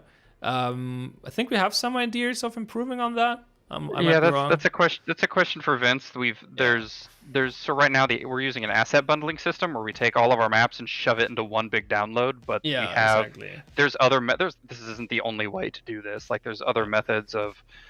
I don't remember what it's called. I don't remember if it's called the addressable asset system, but there's other ways that we've looked into of like, how can we get these maps out quicker that don't involve you taking a whole like 300 100 gig download every week. Like Yeah, that's annoying more than anything. It's like, how do we break this down so it's like, oh, there's new maps out and you just download like, you know, them individually. As the server goes, hey, you're going to be playing on this map this time, please download it, and you download like, you know, a 20 megabyte map. Yeah, because like the problem with the asset bundle system is that every time a map gets added or removed or changed, you have to download the whole bundle again. So so while we're adding 20 new maps and removing a few, you have to download all 150 maps every week, and that's the technical limitation. Really annoying. Design wise, well, we there's no fixed pool, so we will never be done with making maps, because there's always the point where we always want to rotate out old maps, because at some point everyone will have played on them multiple times, and sometimes like there's some. Your brain is pretty good at remembering geometry, like rooms you have been in. So if you have like, especially if you had like a noticeable, like a memorable moment on a map, you're probably gonna remember a good chunk of its layout. Just from the top of your head, especially if you see it again. Like you might not remember it, like just think about it, but as soon as you step into the room, you say, oh yeah, this was this room where I shot the guy with the auto shotgun across the room or whatever. And so we definitely want to rotate out old maps all the time, which means we also have to add new maps all the time. So there's never be a fixed map pool. We right now have around 150 maps in the pool, and like if we get around the technical limitations, I think we would like to have more. So I'm thinking like I don't think we have an official stance on this, but having like a few hundreds or maybe even in the 4-digit range would probably be pretty cool. At some points there's diminishing returns. I feel that would be like at a few K, it would just not, there's no benefit at having the pool even bigger at that point, but a few hundreds would surely be. Yeah, just imagine downloading Call of Duty Warzone every week. That would be really, yeah, I mean, it's really obviously annoying. not Have your 300 feasible. gig download. It's not feasible with our current system, that's for sure. But I'm thinking about like when we eventually change the system to something else, like what would be the map pool we would be targeting? I think would be probably a few. I would imagine it would be a few hundred, maybe in the low 4-digit range, but we probably don't need that. Like as I said, at some point there's just no point in having more maps because we would assess that as we get there. Yeah, it's we probably would just try it out, right? It's okay. So we added it. We like if we get to the point, we start increasing the pool, and we stop when we feel okay. Now it doesn't change anymore because people can't remember maps for like they will just not see maps twice because we have so many. So why adding more at this point? But yeah, right now, as I said, there's a technical limitation with the way the maps are downloaded. So right now I think 150 is at an acceptable level. If we go much higher, especially people who are like not who have like data caps on their or very slow internet, will complain a lot. So yeah, put the mid ground on. So I'm probably going to put a forklift or something over here on docks, kind of do a final fly through. This will probably be it.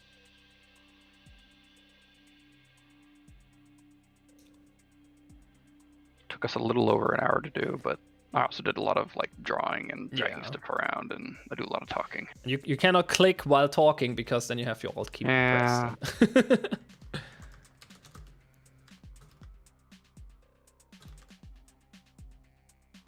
Forklifts always amuse me because like if I don't have a ramp and it's like just staircases to get up here, but then I put a forklift up here, I'm like, how did he get up here? Just drive upstairs? Like, how does he do that? Yeah, don't think about it too much. Whimsy asked if that means that old tileset would have more variations than future tilesets. For a while, for sure. If a new tileset comes out, it will not have as many variations. Well, I guess we could start the mapping where level designers just sit down a few weeks and do nothing else but generating new variations for those tilesets. Yeah, so like let's say we have new tileset come out. Like, yeah, we're gonna do that. It's like, okay, we don't want this one. I mean, you also have to think of it another way. Like, if we do add a new tile set, you're gonna see the other tile sets less because you're only gonna see 3 in a map. So you're gonna see 3 out of 4. So we don't need to have like a bajillion of this thing because you're not gonna see it every time. Yeah. So, like, you're going to see less C-stores, less kill houses, because you're going to see more of this other mysterious fourth tile set. You know what I'm saying? Like, we can't. The amount of maps we're putting in each week, like, you're just like. Ultimately, it like doesn't really matter how many we make, because it's just going to keep sifting through the same amount. Yeah. Because, like, yeah, sure, like, let's say we have 5 of a mysterious fourth tile set, and only 5. It's like you're going to see that very rarely, because it's still going to be pulling at the, out of the other pool. Mm-hmm. So if we had 300 C stores and 5, mysterious fourth tile set, you're going to see that mysterious fourth tile set very rarely. But eventually, you'll get so many of the other, as we weasel in these new tile sets. So, like, you start seeing, 20, 30, 40, 50 as time goes on, like, you'll start seeing them more and more. Yeah. But yeah, we're probably gonna just create a bunch of them before we release the new tile set, so it's not. Yeah, ultimately, yeah, we're just gonna sit down and make a buttload of whatever this new thing is. We will start the big mapping. Yep, I like that term. Sit down and do the mapping. But yeah, now you can, like, I put this thing up here, and you can, like, sit up here and be a douche. Cover bomb from up here, or you can hide inside here. Oh god, doozy. So this is what I'm talking about. I, like, can't hit keys. I think it's like Alt D is doozy for, like, what this is like. I think this is what David uses for our UI, but I have no idea. I know is Alt D pulls up the menu, and it's really annoying. Okay, I think we're good here. Yeah, looks good. What's the name? This is Merlin Horn. Mm-hmm. Okay, swapping that around would not work. Yeah, I don't think Horn Merlin, like, I don't know. For people who don't know, like, Axsom doesn't have control over the generated name, except that he can swap around the two terms. Yeah, so, like, if you look down here in, like, this lower right-hand corner, you can see current level name, and it says, this is Merlin Horn. If I try to change this to anything, so this is, like,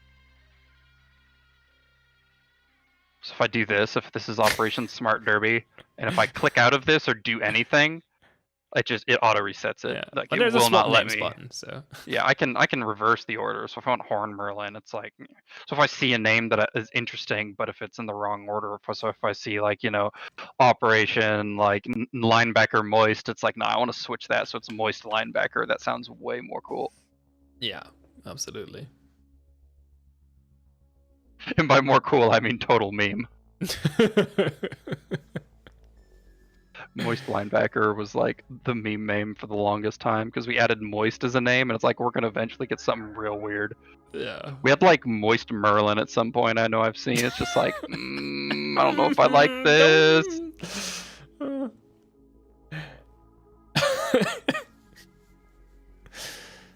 I know I added a couple new ones in there. I know I added Bizarre and Adventure for all our JoJo fans. Nice. So you can see we'll eventually get Operation Bizarre Adventure, but, like, you can start getting, like, Operation Bear Adventure and stuff like that, or, like, Bizarre Bison. So you'll see that in there. I think like, anytime we have someone do make a map, they get to add a word to the pool, within reason. So, like, I think Kalinator wanted to add mullet in there, so we'll see that mixed into the pool.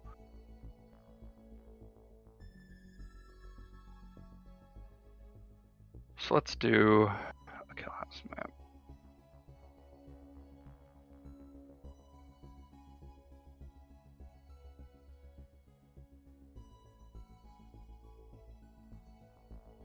I like to force my kill houses to do interesting things. So we're doing kill house now. Cool. Yep, Looking forward to it. I'm gonna jack the probability. Sorry, we're not doing a random one today. Okay. I'm jacking the probability of a vault up to, like, 300,000. Like, I mean, vault maps are fairly interesting, so. Well, I mean, I like doing especially dumb things with my vaults, so. Yeah. I have a feeling you have some ideas already. Well, I mean, I know exactly what I want to do, so. Set this to 0, set this to...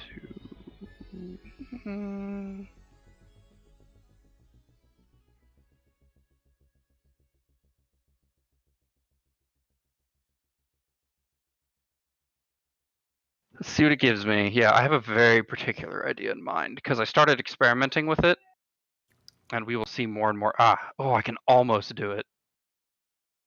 No, can I do it? Yes, I can. Damn, first gen. I'm happy.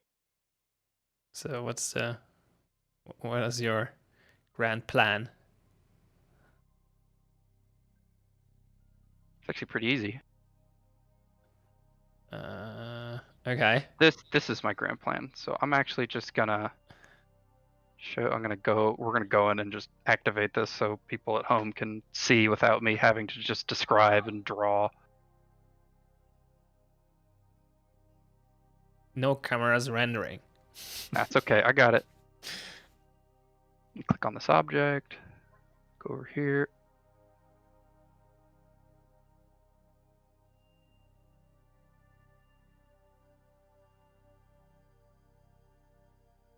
Yeah, here we go. So this is what I've done. So I gotta lock this. So this is the map. I'm gonna add more shit to this map, obviously, but this is the type of thing that I want to explore more. Is you'll notice that there's not a wall here. Mm-hmm. So the vault door acts as the wall between club and brick house. Yeah, exactly. Apparently it does not want to open for me. Oh no, it's opening. So like, yeah, I want to give the defenders the ability to like open this door preemptively. Mm-hmm. So you can like shut this. Oh wait, so like the button is right outside behind I'll the move door. the button. Oh, you move it. Okay. I will move I was the wondering button. if that But was yeah, part so of the your idea plan. is no. So the idea is like the defenders can preemptively open the door to cut off this pathway. Okay, which So if they opens don't the want wall, attackers so it's a going this way- risk, but it Yeah. blocks rotation, which is Yeah, interesting. this is the kind of thing that I want to see. I don't know if I'll do it on this Yeah, particular level. I 'cause like those reception maps is right where here, but opening the wall Yeah, I've changes got the flow of the level. yeah, I actually have a whole bunch in my on my hard drive that I'm actually going to bake today. So you're going to see a shitload of them at the end of the Okay. week because I've got a whole bunch of maps that are just kind of waiting to go in. They're waiting to be baked to go in, and I'm actually like now that I'm back from my break, I'm going to shove all of those in. I think you're going to have an excessive amount of new maps come in this week if they go in at all. So we'll see. Because like with the winter update, I don't know like what the plan is for adding new kill house maps. Because adding all of the other maps is easy, but like since the kill house is the special one that's got like all the cool decorations, like I don't know what the deal is with that. But yeah, this is a thing that I want to see. Like I'm trying more of is like I mean, adding you have to doors that cut off. Like it definitely a whole makes rotation. for very interesting planning. You just have to be a little bit careful because sometimes it creates very complicated situations. Can be a little bit overwhelming for new players. No. So like the thing that I want to see in these is like a lot of the maps that I've seen with vault doors is vault will actually close off like an only rotation through the map, which can be interesting. But I want to see optional rotations. So it's like, oh, this is a path that could open up, but the way you get here is already, defined. It's already easy to see when you're on the planning map. But like, if you're the big brain and you're like, oh, like let's say I put the button up here on this side of club. Yeah. It's like, oh, if we go up, we hit the button and come back, we can just, if we have a dude in here preemptively, we can just open it up, push in this way through this area, through this doorway, and then, once we've taken this room, we can have a guy hit it and close it again. Yeah. Or a defender could potentially go, oh, we want to have a guy up here with this button. So if the attackers are in brick house, we we just close the door, but we have this sight line that now opens up that we can take advantage of. Yeah. Well, and the attackers can take advantage of the sideline to get into club to the button. Oh, exactly. So like if the attackers take club, they can close when the door is closed, they can shoot into, what is this, brick house? Yeah. They can shoot into brick house to try to close that off. Yeah, it could be interesting. Let's go. That's the type of thing that I want to see. Is these kind of quote unquote optional rotations. Because it's like if you open it preemptively, it's like, well, this line of sight is now open and people can walk between these two rooms that wouldn't normally otherwise be connected, but you have to open the door. And that is in and of itself a risk, especially if I put a red door in here. Because like if I put a red door right here, like, oh, this is suddenly super fucking dangerous. Oh yeah, that's because it's like it'd be like, oh, if you have this. Oh, hold on. Is that? Oh, Amber Alert! God damn it! Sorry, all our phones started buzzing. Yeah, so I'm just gonna generate the rest of this. Sure. Maybe. Why am I getting null refs? Why are you Yeah, null we refs should me? probably like give viewers a little overview. Basically, there are multiple steps in the level generation system, and like that's the buttons Axsom's pressing on there. Like you start with the layout of the rooms, then you can add other stuff afterwards, and then So, yeah. you manual adjust things. Yeah, so basically what's happening is there's different rune passes. So this is like the walls and the shape of the level is done with this button. This button does the pre-rune pass, which in this case just goes, hey, spawn the truck. Okay. So like, not like I can just be like, here, have a shitload of truck. Uh-oh. Those defenders will have a bad day. No, that would just break the game when it tried to load all of those. It'd be like, which one of these is real? I don't know. Fucking which null one ref is the exception. Bye. spawn? What does the button do on other Yeah, sets? I gotta walk through it. So like, Okay. yeah, most of the time, like this button always does the same thing in every Yeah, tile set. It obviously. just gives you the walls and the shape of the level. Yeah. Pre-room pass usually does just the truck or any other like early things that we need to see. Centerpiece varies from tile set to tile set. In factory, centerpiece will do like stuff that deals with office. Flow is also a thing that you only see in certain tile sets, but that's getting expanded. So like you'll see that in the mysterious fourth tile set actually uses this button quite a bit. The room pass is the one that takes the longest because this is what spawns all of the cover. The post room pass tends to be things like a bomb or corner pieces to like where these walls touch. It'll spawn the corner pieces. It'll spawn the breaker, stuff like that. And then lighting does lights.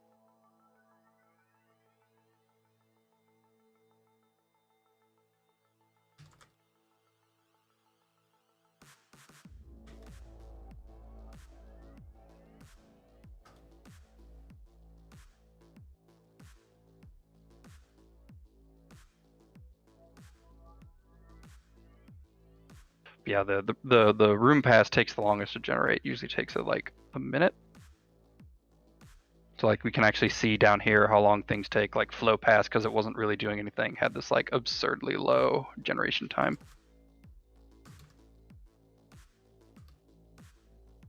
But like because what's actually taking the longest out of all of these rooms is club itself, because there's all sorts of advanced shit that it has to do.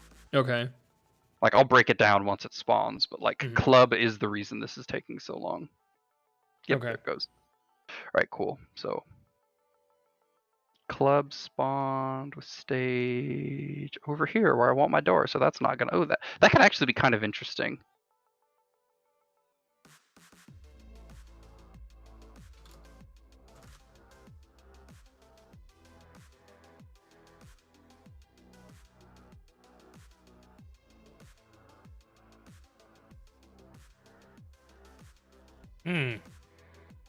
Okay. So backstage is locked off by the vault door now? Potentially. I don't know if I want to keep it that way. Would be interesting. Well, like, yeah, let me break down how club spawns. Sure. So like the reason that took so long is because what club does is it goes, okay, I'm gonna pick my. You can actually see it over here. Yeah, so it starts with the stage root, and it goes, hi, I'm the stage root, and it picks a spot somewhere in the room. Now, it could be here by this little 1x1. It could be, over here by this, by this little area back here. It could spawn in the middle of the room, kind of like this.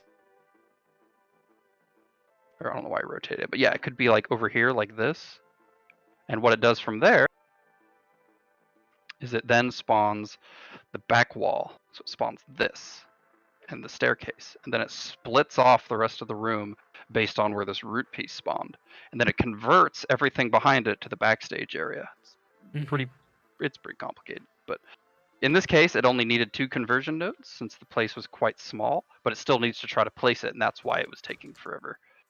In this case, so like let's say the root had spawned, oh god, over here like this whole area would have been walled off, and then everything behind it would have been converted to a backstage. And that takes a while because it has to actually figure out what is this back area. Otherwise it'll like spawn bar back here. and that's not what we want to see out of our level gen. But it's very complicated, and I don't think it needs to be that complicated. And if you've been in the Boosty Boy streams, you've actually seen how I've simplified this. Because backstage, instead of being this like little converted area out of a preformed room, is just like another room. It's like a 2x2 that just gets thrown in.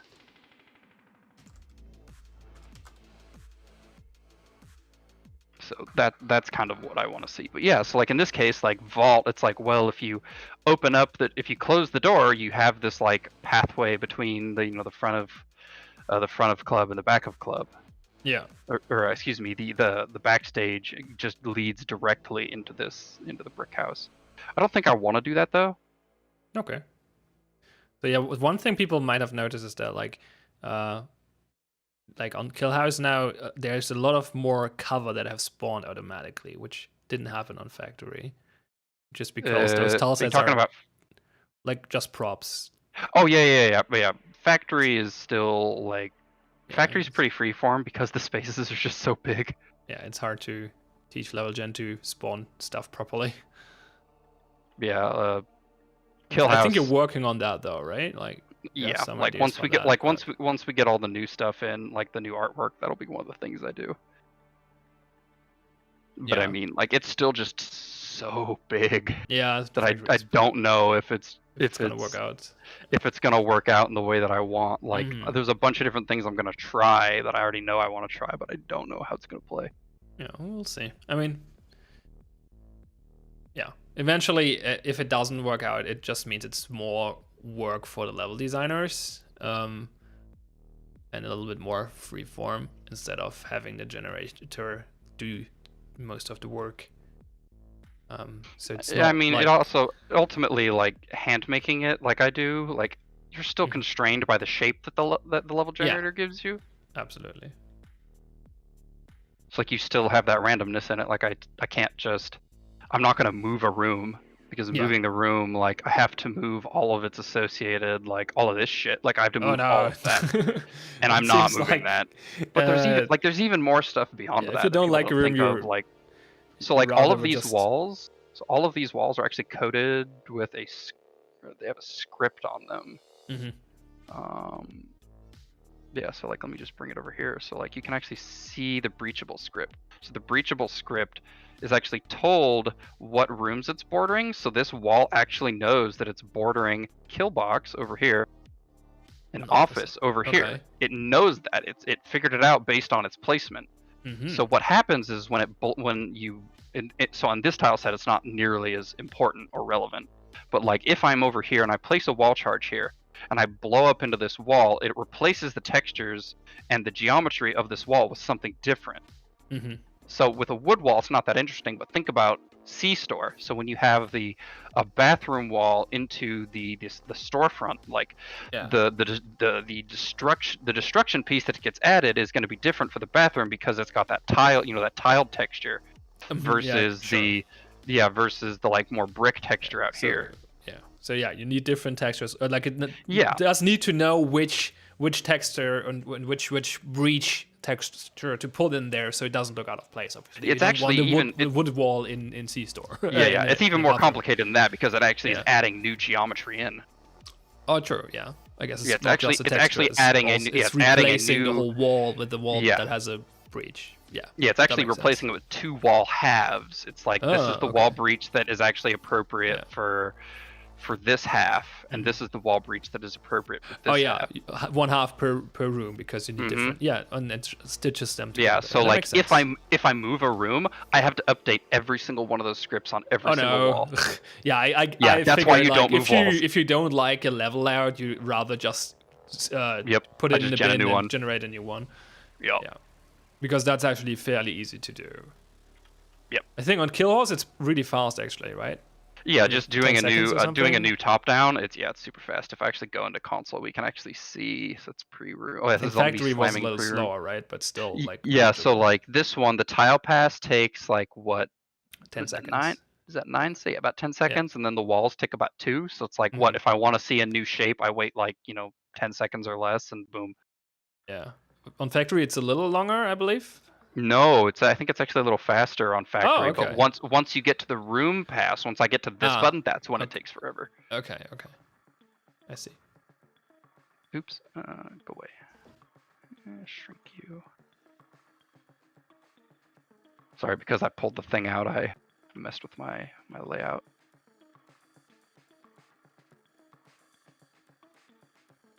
I love those drawings of bottles. Huh? Oh, yeah. Find little detail. It's not a real club, it's just like a made up one. Yeah, this is just a training area. They were just like, yeah, just draw some shit on there. I'm not gonna put real bottles there. That's expensive. We could be drinking that. I mean, I have bottles over here.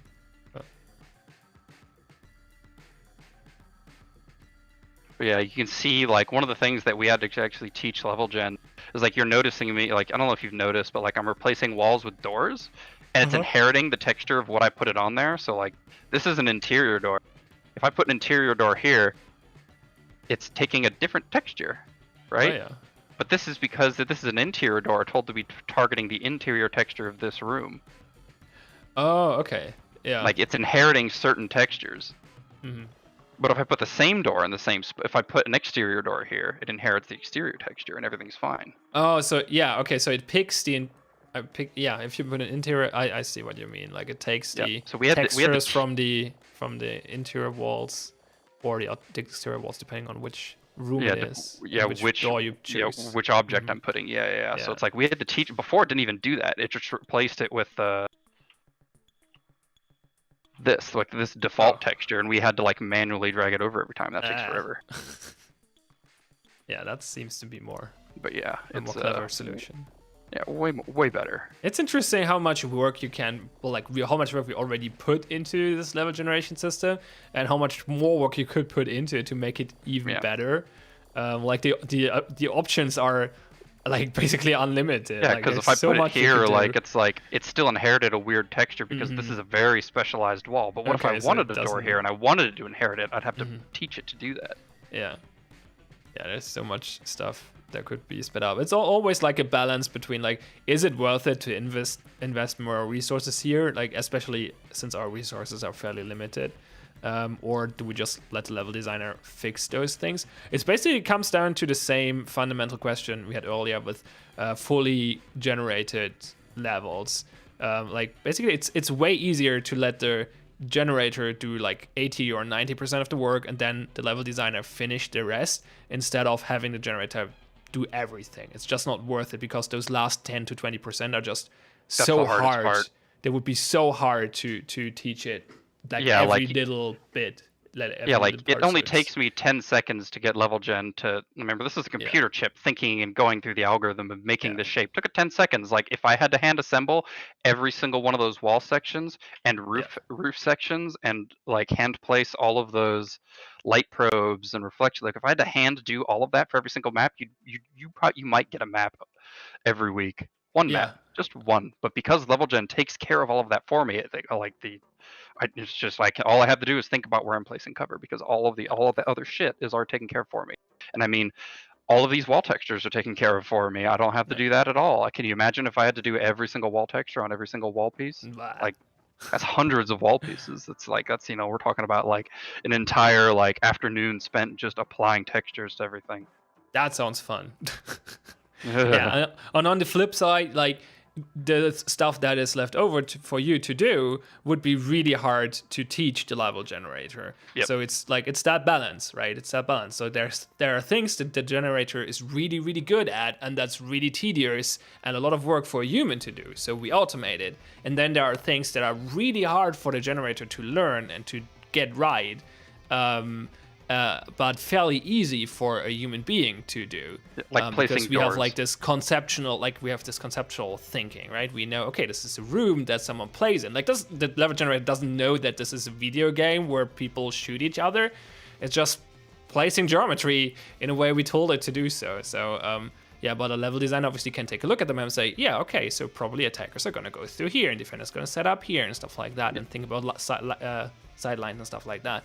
And teaching all that stuff to an automated algorithm would be really, really hard, if not impossible in some cases. So Yeah, if you've seen me in the Boosty Boy channel and the work that I do on subrooms, like with subrooms, I'm actually able to teach level gen how to place doors, which is really, really powerful. Because once you get one door placed, you can start going, oh, another one goes here and here and here. Once you get the first door placed, you can actually place the rest. You can almost get the rest of them done. And if you can place doors, you can make really interesting things happen, especially because I know you've seen my flow past demonstration. Like once you get those doors down, like if we can automate door placement, you can get this to happen, and that's wild. Yeah, could you maybe could you spawn the first door manually and then have it do the rest automatically? Would that be benefit? So or that's difficult because now you're doors? That's something different because now you're telling level gen, hey, you need to replace you need to replace you need to replace this thing automatically, and it's not going to know that. It doesn't have that functionality yet. Okay. The reason it works now is because I'm telling level gen to place things while it's placing these walls. So again, if I open this thing up, like if we stripped the Okay, I think I know what you mean. Yeah. If I strip all these out, like what level gen does is it looks for these little like diamond things at the edge of this floor piece. But then it just goes, oh, all these little brown ones here. Or excuse me, all these gray ones. It just connects them like that. Yeah. But having it go, oh, I want to connect to this thing that's already connected, delete what you're connected to the doorway instead, it doesn't have that capability yet. Yeah. Now, I can manually do that because we have a tool for it, but teaching level gen to use that tool and understanding what's in that space, teaching it, hey, this node that I want to connect to, it's connected to this thing, get rid of that. But I mean, what if it's connected to an object that's connected to two different nodes, right? So what if we're looking at a factory doorway? Because factory doorways are 2 wall sections wide. Well, if it looks at one and goes, oh, you deleted this thing and replaced it with a 1x1 doorway, well, what about this wall over here? Do I fill it with something? What do I do with this thing? Yeah, I see. Yeah. That's pretty tricky. But yeah, getting the level generator to spawn doors opens up a bunch of possibilities. Yeah, so like one of the things that I did with Brick House, I actually did, was I broke Brick House down into 3 different tiny rooms. So like one of the things that I did is I just took 3 Tetris pieces. So like if I draw an L piece, L piece, we'll actually do another L piece. And then we'll do the spooning. The zigzag piece like this. So like what actually happens is level gen actually places. So if you look over here, how these brick house walls are now, see where these touch? That's where the walls are. Okay. So it goes wall here, here, wall. Yeah, you see what I'm saying? And then what I did is I said, hey, each of these is its own individual room. Spawned 1 door. And all it does is it goes door. Okay, this room spawned its door. This room spawned a door, and then that room spawns its door. Because it only owns. All of a sudden you have these. The one big room separated by walls. Pathways. Yeah. And it's like aha.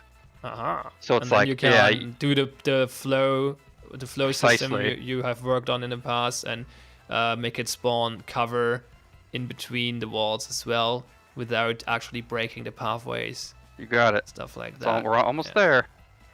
That's gonna make this so much better.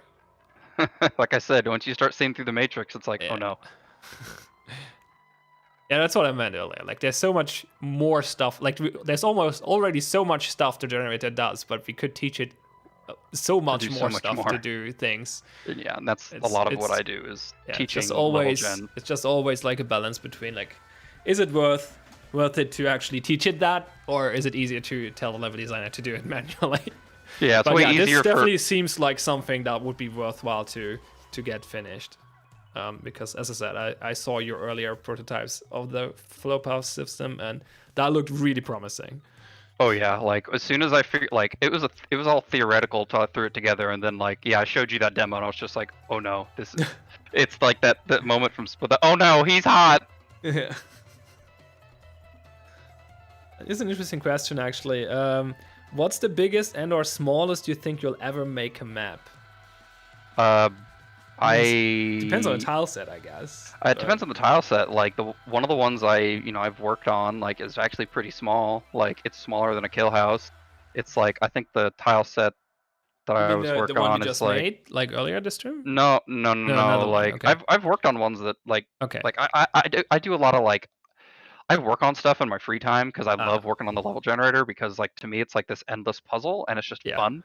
So like I've made tile sets that are really tiny that are comprised of like Mhm. 7 rooms that fit in a Okay. very small footprint.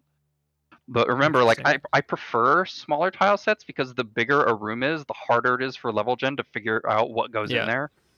Like it Understandably. just takes longer and longer and longer, and it just doesn't. It ends up just being. It just feels bad after a while. Yeah. That's why factory takes so long to make, right? Yeah, Like, because it's so big. It's big, has big open spaces, so there's much more stuff It's to just big. consider. And It's just Level 'cause has it's a big. harder time with it. Yep. Let's see.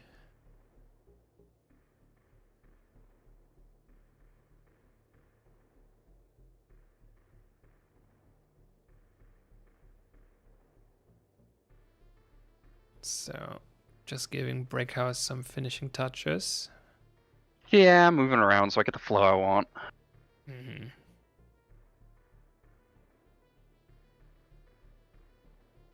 And like you're seeing all of this work that I'm doing. Like imagine if this was just done for me already Yeah. because of the subroom thing that I was talking about before. Yeah. Like I actually have it working, but there's a lot of quirks to it that need to be fleshed out before I actually push it into the level generator proper.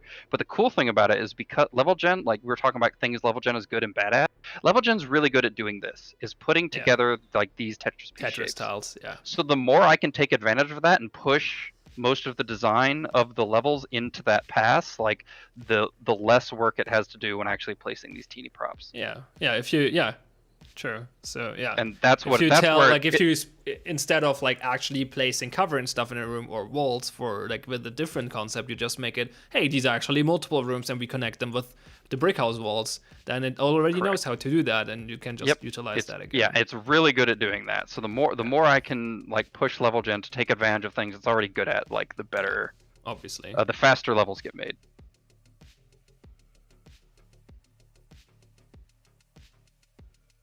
Okay, cool. Yeah, I just wanted like this little like loop-de-loop thing going on here because I'm gonna put a door up here.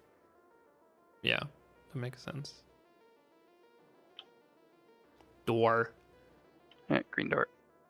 Yeah, one of the things that I was actually working on for Office, so like I know one of the mainstays of Office is it has this like little cubicle. Like sometimes they're like 2 wide, sometimes they're 1 wide. I actually broke down Office, so it's actually like this, and then it spawns an extra cubicle room. Okay. And the advantage this gives me is it can actually bridge the gap. So like look at this right here. This is kind of like awkwardly floating up here. Yeah. Imagine it like down here, connected to this, so now I could do something like this instead. Yeah. So you actually pop out of the cubicle, and it would do that. Again, level gen is good at placing rooms like that. It would go, hey, there's this space right here I can fill, and it would just slap that room there. Yeah. So you end up with levels that are more tight, or more compact, with more connections between walls, which is good because that means more wall charge potential. Yay! We all love wall charges here. Definitely. Wall charges are usually the most interesting place when it comes, like, from a planning perspective. Well, of course, we only give you 1, so you got to make sure it's worth it. Yeah.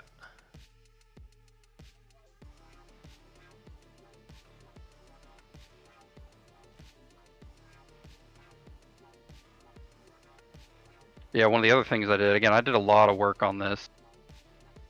I actually have my own branch for it. I believe I called it Operation Subroom. But I actually made it so reception was also a subroom. What it does is it spawns, you can actually kind of see it here.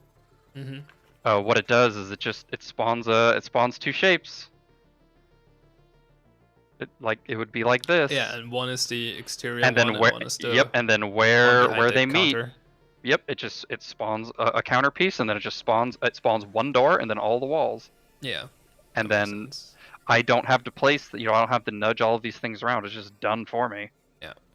And also, I think you mentioned this earlier already, but yeah, having these subrooms also just increases the amount of shapes a room can take, because instead of having like a set amount of shapes, you all of a sudden have like multiple smaller rooms that stick together in these in multiple shapes and create more variations. So it's like when you think of like the shape of club, right? Like we look at this shape.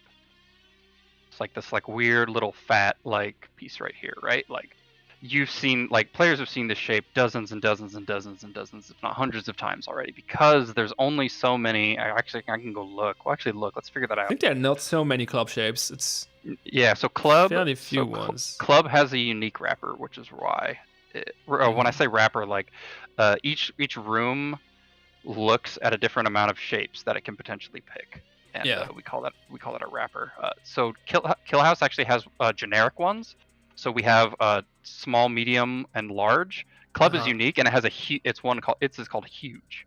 So it is meant to be big. So let me open them up. So huge, yeah. So this is why if you've ever felt like club, when I let go, this is how many shapes you can potentially have for club. 7. Okay. That's 7 shapes. So that's fairly limited. That's fairly limited. And I mean, it's more than 2 for servers, but but I mean, we've gotten a lot of mileage out of those 7 shapes because of the whole backstage, front stage like sort of deal we've got going on. However, now imagine we've got 4 different rooms that are all using 4 different shapes. Yeah, one and they room all being pick one the individually. Stage, one being backstage, one being the bar, and one being the main club. Yeah, area. somebody in chat can go do the probabilities on that, like the amount of potential different shapes the 4 of those can all form. Well, it's 4 to the power of 7, 7 to the power of 4. So yeah, it's a lot. That's a lot. A lot more than 7 for sure. Yeah, a lot more than 7. It's an extreme amount of possibilities, and that's assuming we only have 4 shapes, and that's not true. It's actually way higher than that. Oh no, wait! I was calculating with 7 shapes, but whatever. Yeah, so it's like the shapes of maps, the tactical potential that you can see through the roof, because now, this stage could be anywhere. But the cool thing is out of all the generations I've done, I've seen the shape spawn again, like the shape. So actually, I have a question. How would this sub room system, or how will it work? Like, is it sticking together the room and then trying to stick it to the other rooms? Yeah, so like here, let me just draw it out. Is it the club sub rooms like separately, and then looks, okay, this is my whole club now. How do I fit it to I can tell you how I'm doing it. So what it'll do is it'll go, hey, I'm placing my main club shape, so which in this case would be this L. Then it places bar, which is like, I'll just change colors so we can color code this. So bar. Like what I'm asking is, how does it fit together with the rest of the level? Yeah, so let me keep going. So it'll go, so let's just say it went like this. Stage is our 3rd color, and then what do we want for our last color? Let's do purple, pink. Yeah, no, we'll do pink. We'll do yellow, and then like this. So what it does is while it's during level generation, it'll go, okay, I'm spawning. So let's say brick house. It'll spawn, say brick house first, kitchen second, office third, vault after that, and then it spawns club. So in this case, it will spawn the red section first. It'll spawn the blue section, the green section, and then the yellow section.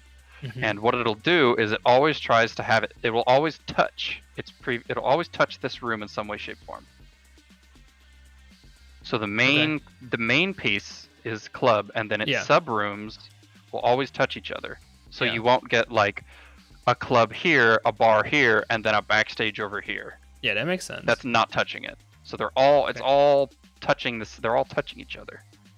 So does it put them? Well, how does it? Yeah, but how does it connect them to office and vault and stuff? Like, what do you mean? It just like in which order? Like, so like that the order I just told you. So it does it does the club first, the bar second, the backstage after that, and then the stage after that, and then the backstage. Like, office may or may not have spawned yet. We don't know. It's all random. So if office had already spawned, it will try to wrap itself around office because it's what it has.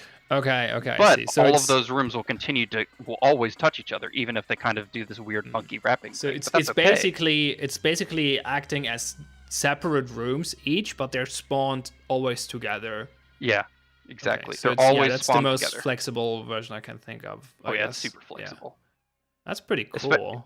Especially because the room sizes are small.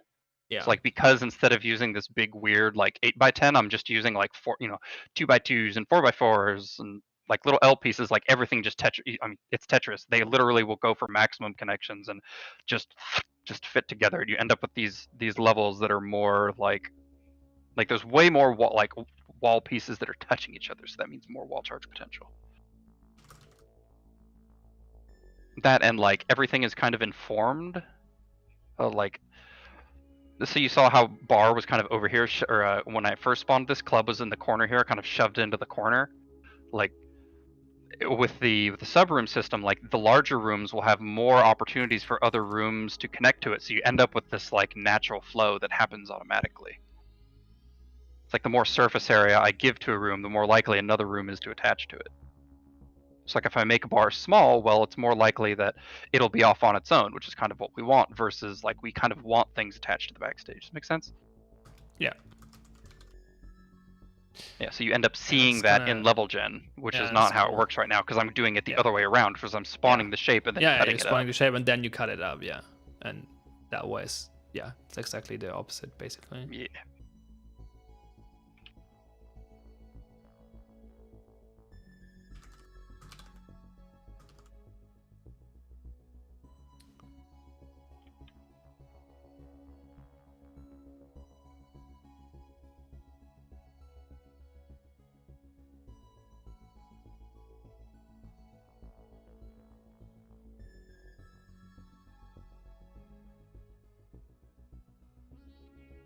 By the way, I have a question. It's somewhat related to a question in chat, but I'm gonna spin it my own way. What part of the level system, or at what point, or how does the game later determine where player can spawn? Oh, that's actually super easy. So, on this, I actually have to bring the inspector in. So on the floor, it could be any object really. So we'll open this thing right here. So we see 4x4. This is what I have highlighted. So if I click on this, there's an object in here called the LGO. So the LGO is the layer in which has player collision that will also collide with bullets, I think. No, this is like the physical layer. So grenades will bounce off this layer, and players can walk on this layer. Okay. Now you'll notice that there's something called the spawnable surface script. So if an LGO has the spawnable surface script, that means your puck can snap to it. Okay. That's how that works. Okay. So in this case, if we're talking... we look at Vault. We look at Vault's LGO. Notice he's missing something. Yeah, you can't spawn. He does not have that right, script, so you can't spawn in there. Yeah. So this is why you can spawn inside Office, because Office isn't like one of these floor pieces, but Office's LGO that you can walk on has that script on it, so you can spawn on it. So that's how that works. It's like we also try to tell players that you can't spawn in here with like the colors. It's like this is like this more darker color versus the lighter color that you can spawn on.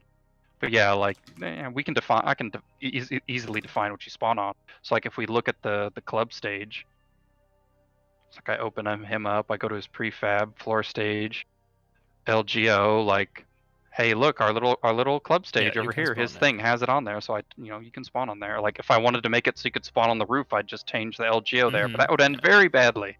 Yeah, and don't.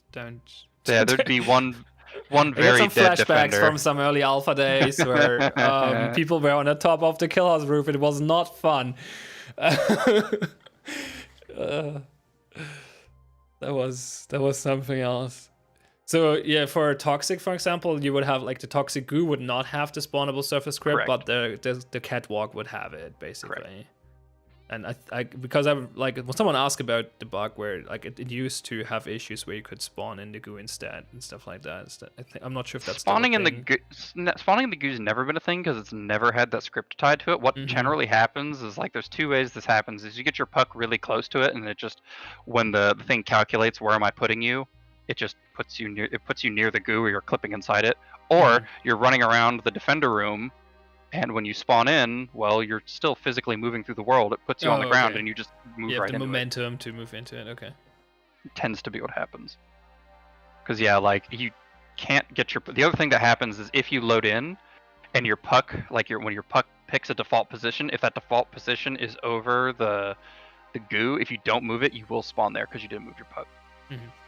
I know that's been something that the UX team's been working on, is trying to see if you're. Make sure the puck doesn't go there. I think it happens most often when you join in progress, because I think you go through a different code stream to get, when it places your puck. I don't know if it defaults to like 0000 or what. All I know is that's happened less often. So yeah, if we look at this, like in this case, like with this level, if I keep this up here, like if attackers breach this to get in towards vault quickly, like if the defenders have this open, they can sit on this side of bar and shoot at them as they come in, and it's this really open line of sight.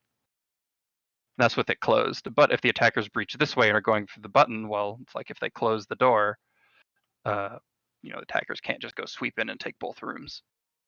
Or if they have the door open, they can't just sweep in and take both rooms. I see.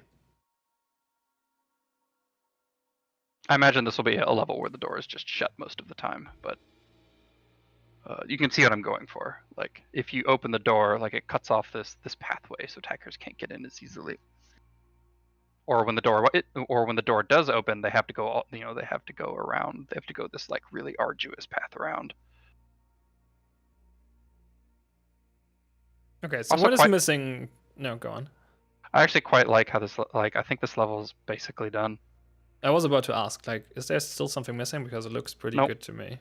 Oh, all I needed to do was. Oh, I just noticed that I think I was distracted when you were doing this. I noticed that you put the bar in a way that you can use it as cover to shoot through the wall door, basically. Yeah. That's nice. Yeah, that's what I wanted. There's no cover on Brickhouse side, though, so it's going to be hard to cover, to cross the gap between the white and the green door there. Yeah, it'll be hard. Someone is sitting behind the bar. Yeah, it's an interesting spot. Are decisions you have to make. Yeah. Because like going this way is going to be super fucking difficult. If it's open, if the door's closed, yeah. Well, I mean, if you go through reception, it's like, well, you're probably going to go through kitchen to get around Brickhouse, but you really need to get to the button. But if you go this way, you have people behind bar in club, and if the door is closed, you have people, potentially back here doing naughty things. Yeah, it's also like if you're like, say you're going through office and then into club, you press the button. If you don't have anyone already in Breakhouse, you now have to loop all the way around either through office or through reception to get into the vault. Also, do you want to note that you office can do the coordination? Yeah, I do want to note that office basically spawned complete. All I did is I moved this cubicle to here, and it's like, okay, I'm done. Nice. Yeah, that's the cool thing about Kill House. It's a little bit more, the level generation is a little bit more advanced than the factory one, so some of the rooms don't have to be touched at all, or very minimally. Barely, yeah. I will do like one thing. This thing needs a little bit more decoration because he's a little bare bones. I just need to figure out which of these clusters is the one I need. Here it is. Yeah, this poor guy didn't spawn with anything in here. Mm-hmm. So we're just gonna pretty him up real quick. I just gotta find the other one. Give it some things.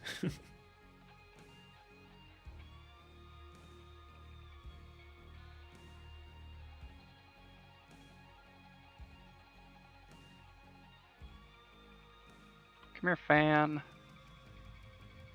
I'm your biggest fan. Mm-hmm. Make it a bigger fan then.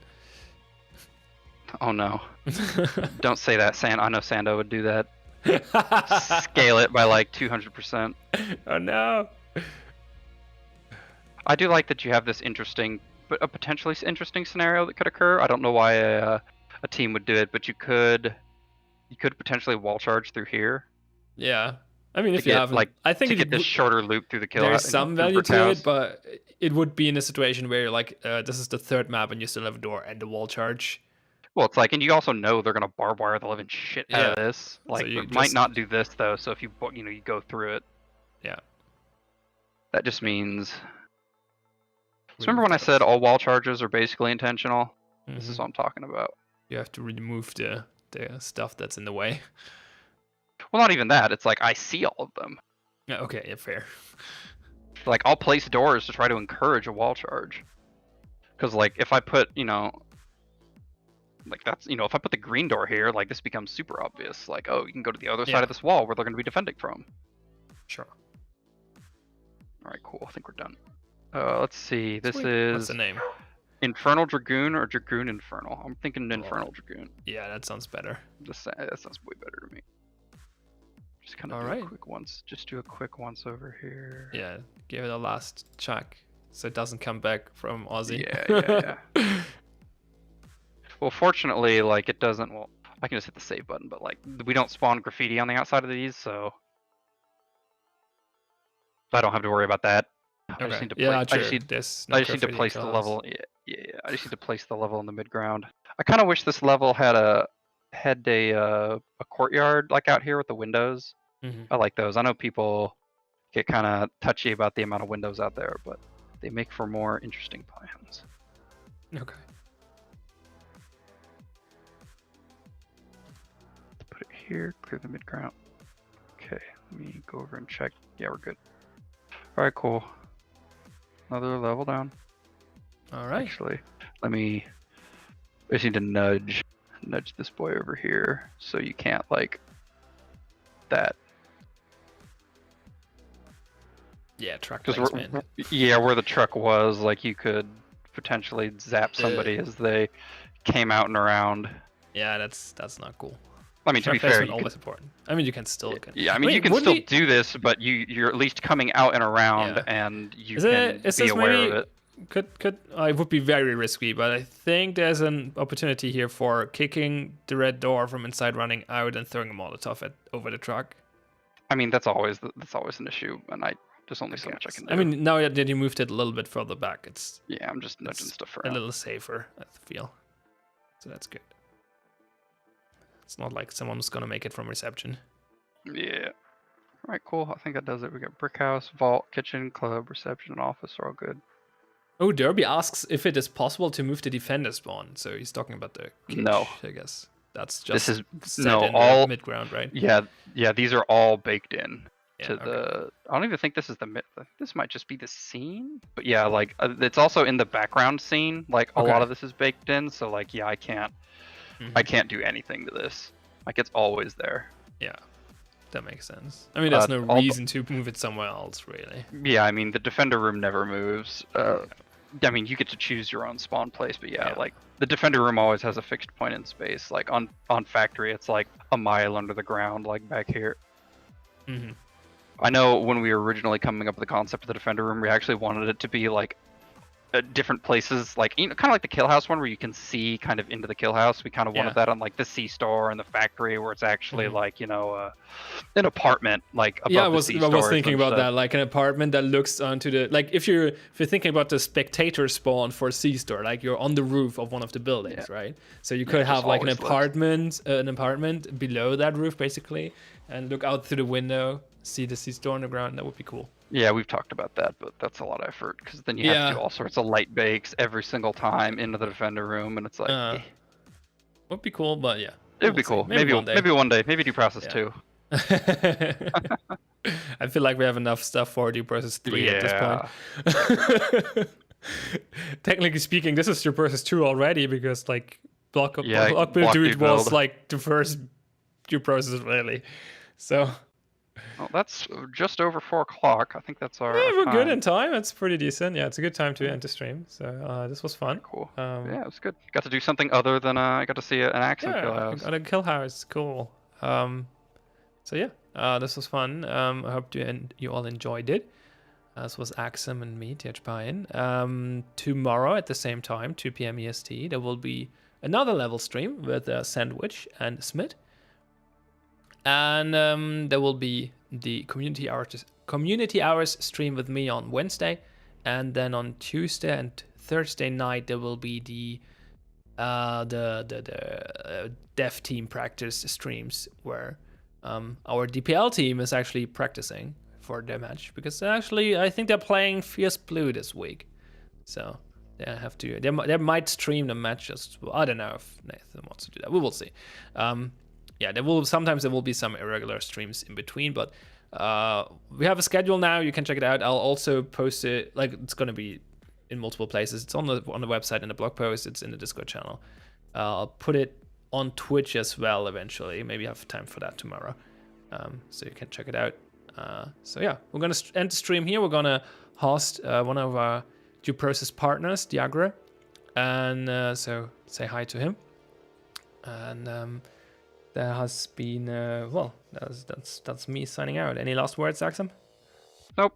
It was good hanging out with y'all. Again, if you're a Discord, if you boost our server in Discord, I do these streams pretty regularly on Monday evenings. So if you want to see more of this, or you want to bullshit and talk with me directly, that's how to do it. So just boost the Discord server and chill out and wait for the stream to start.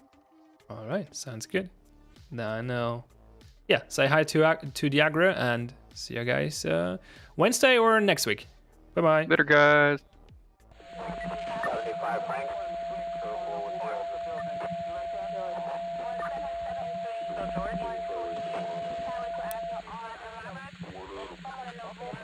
One, I'm receiving at 39.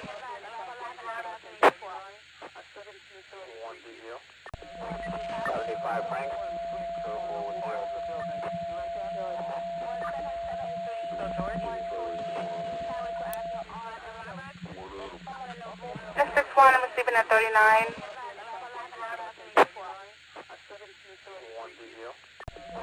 75 Frank.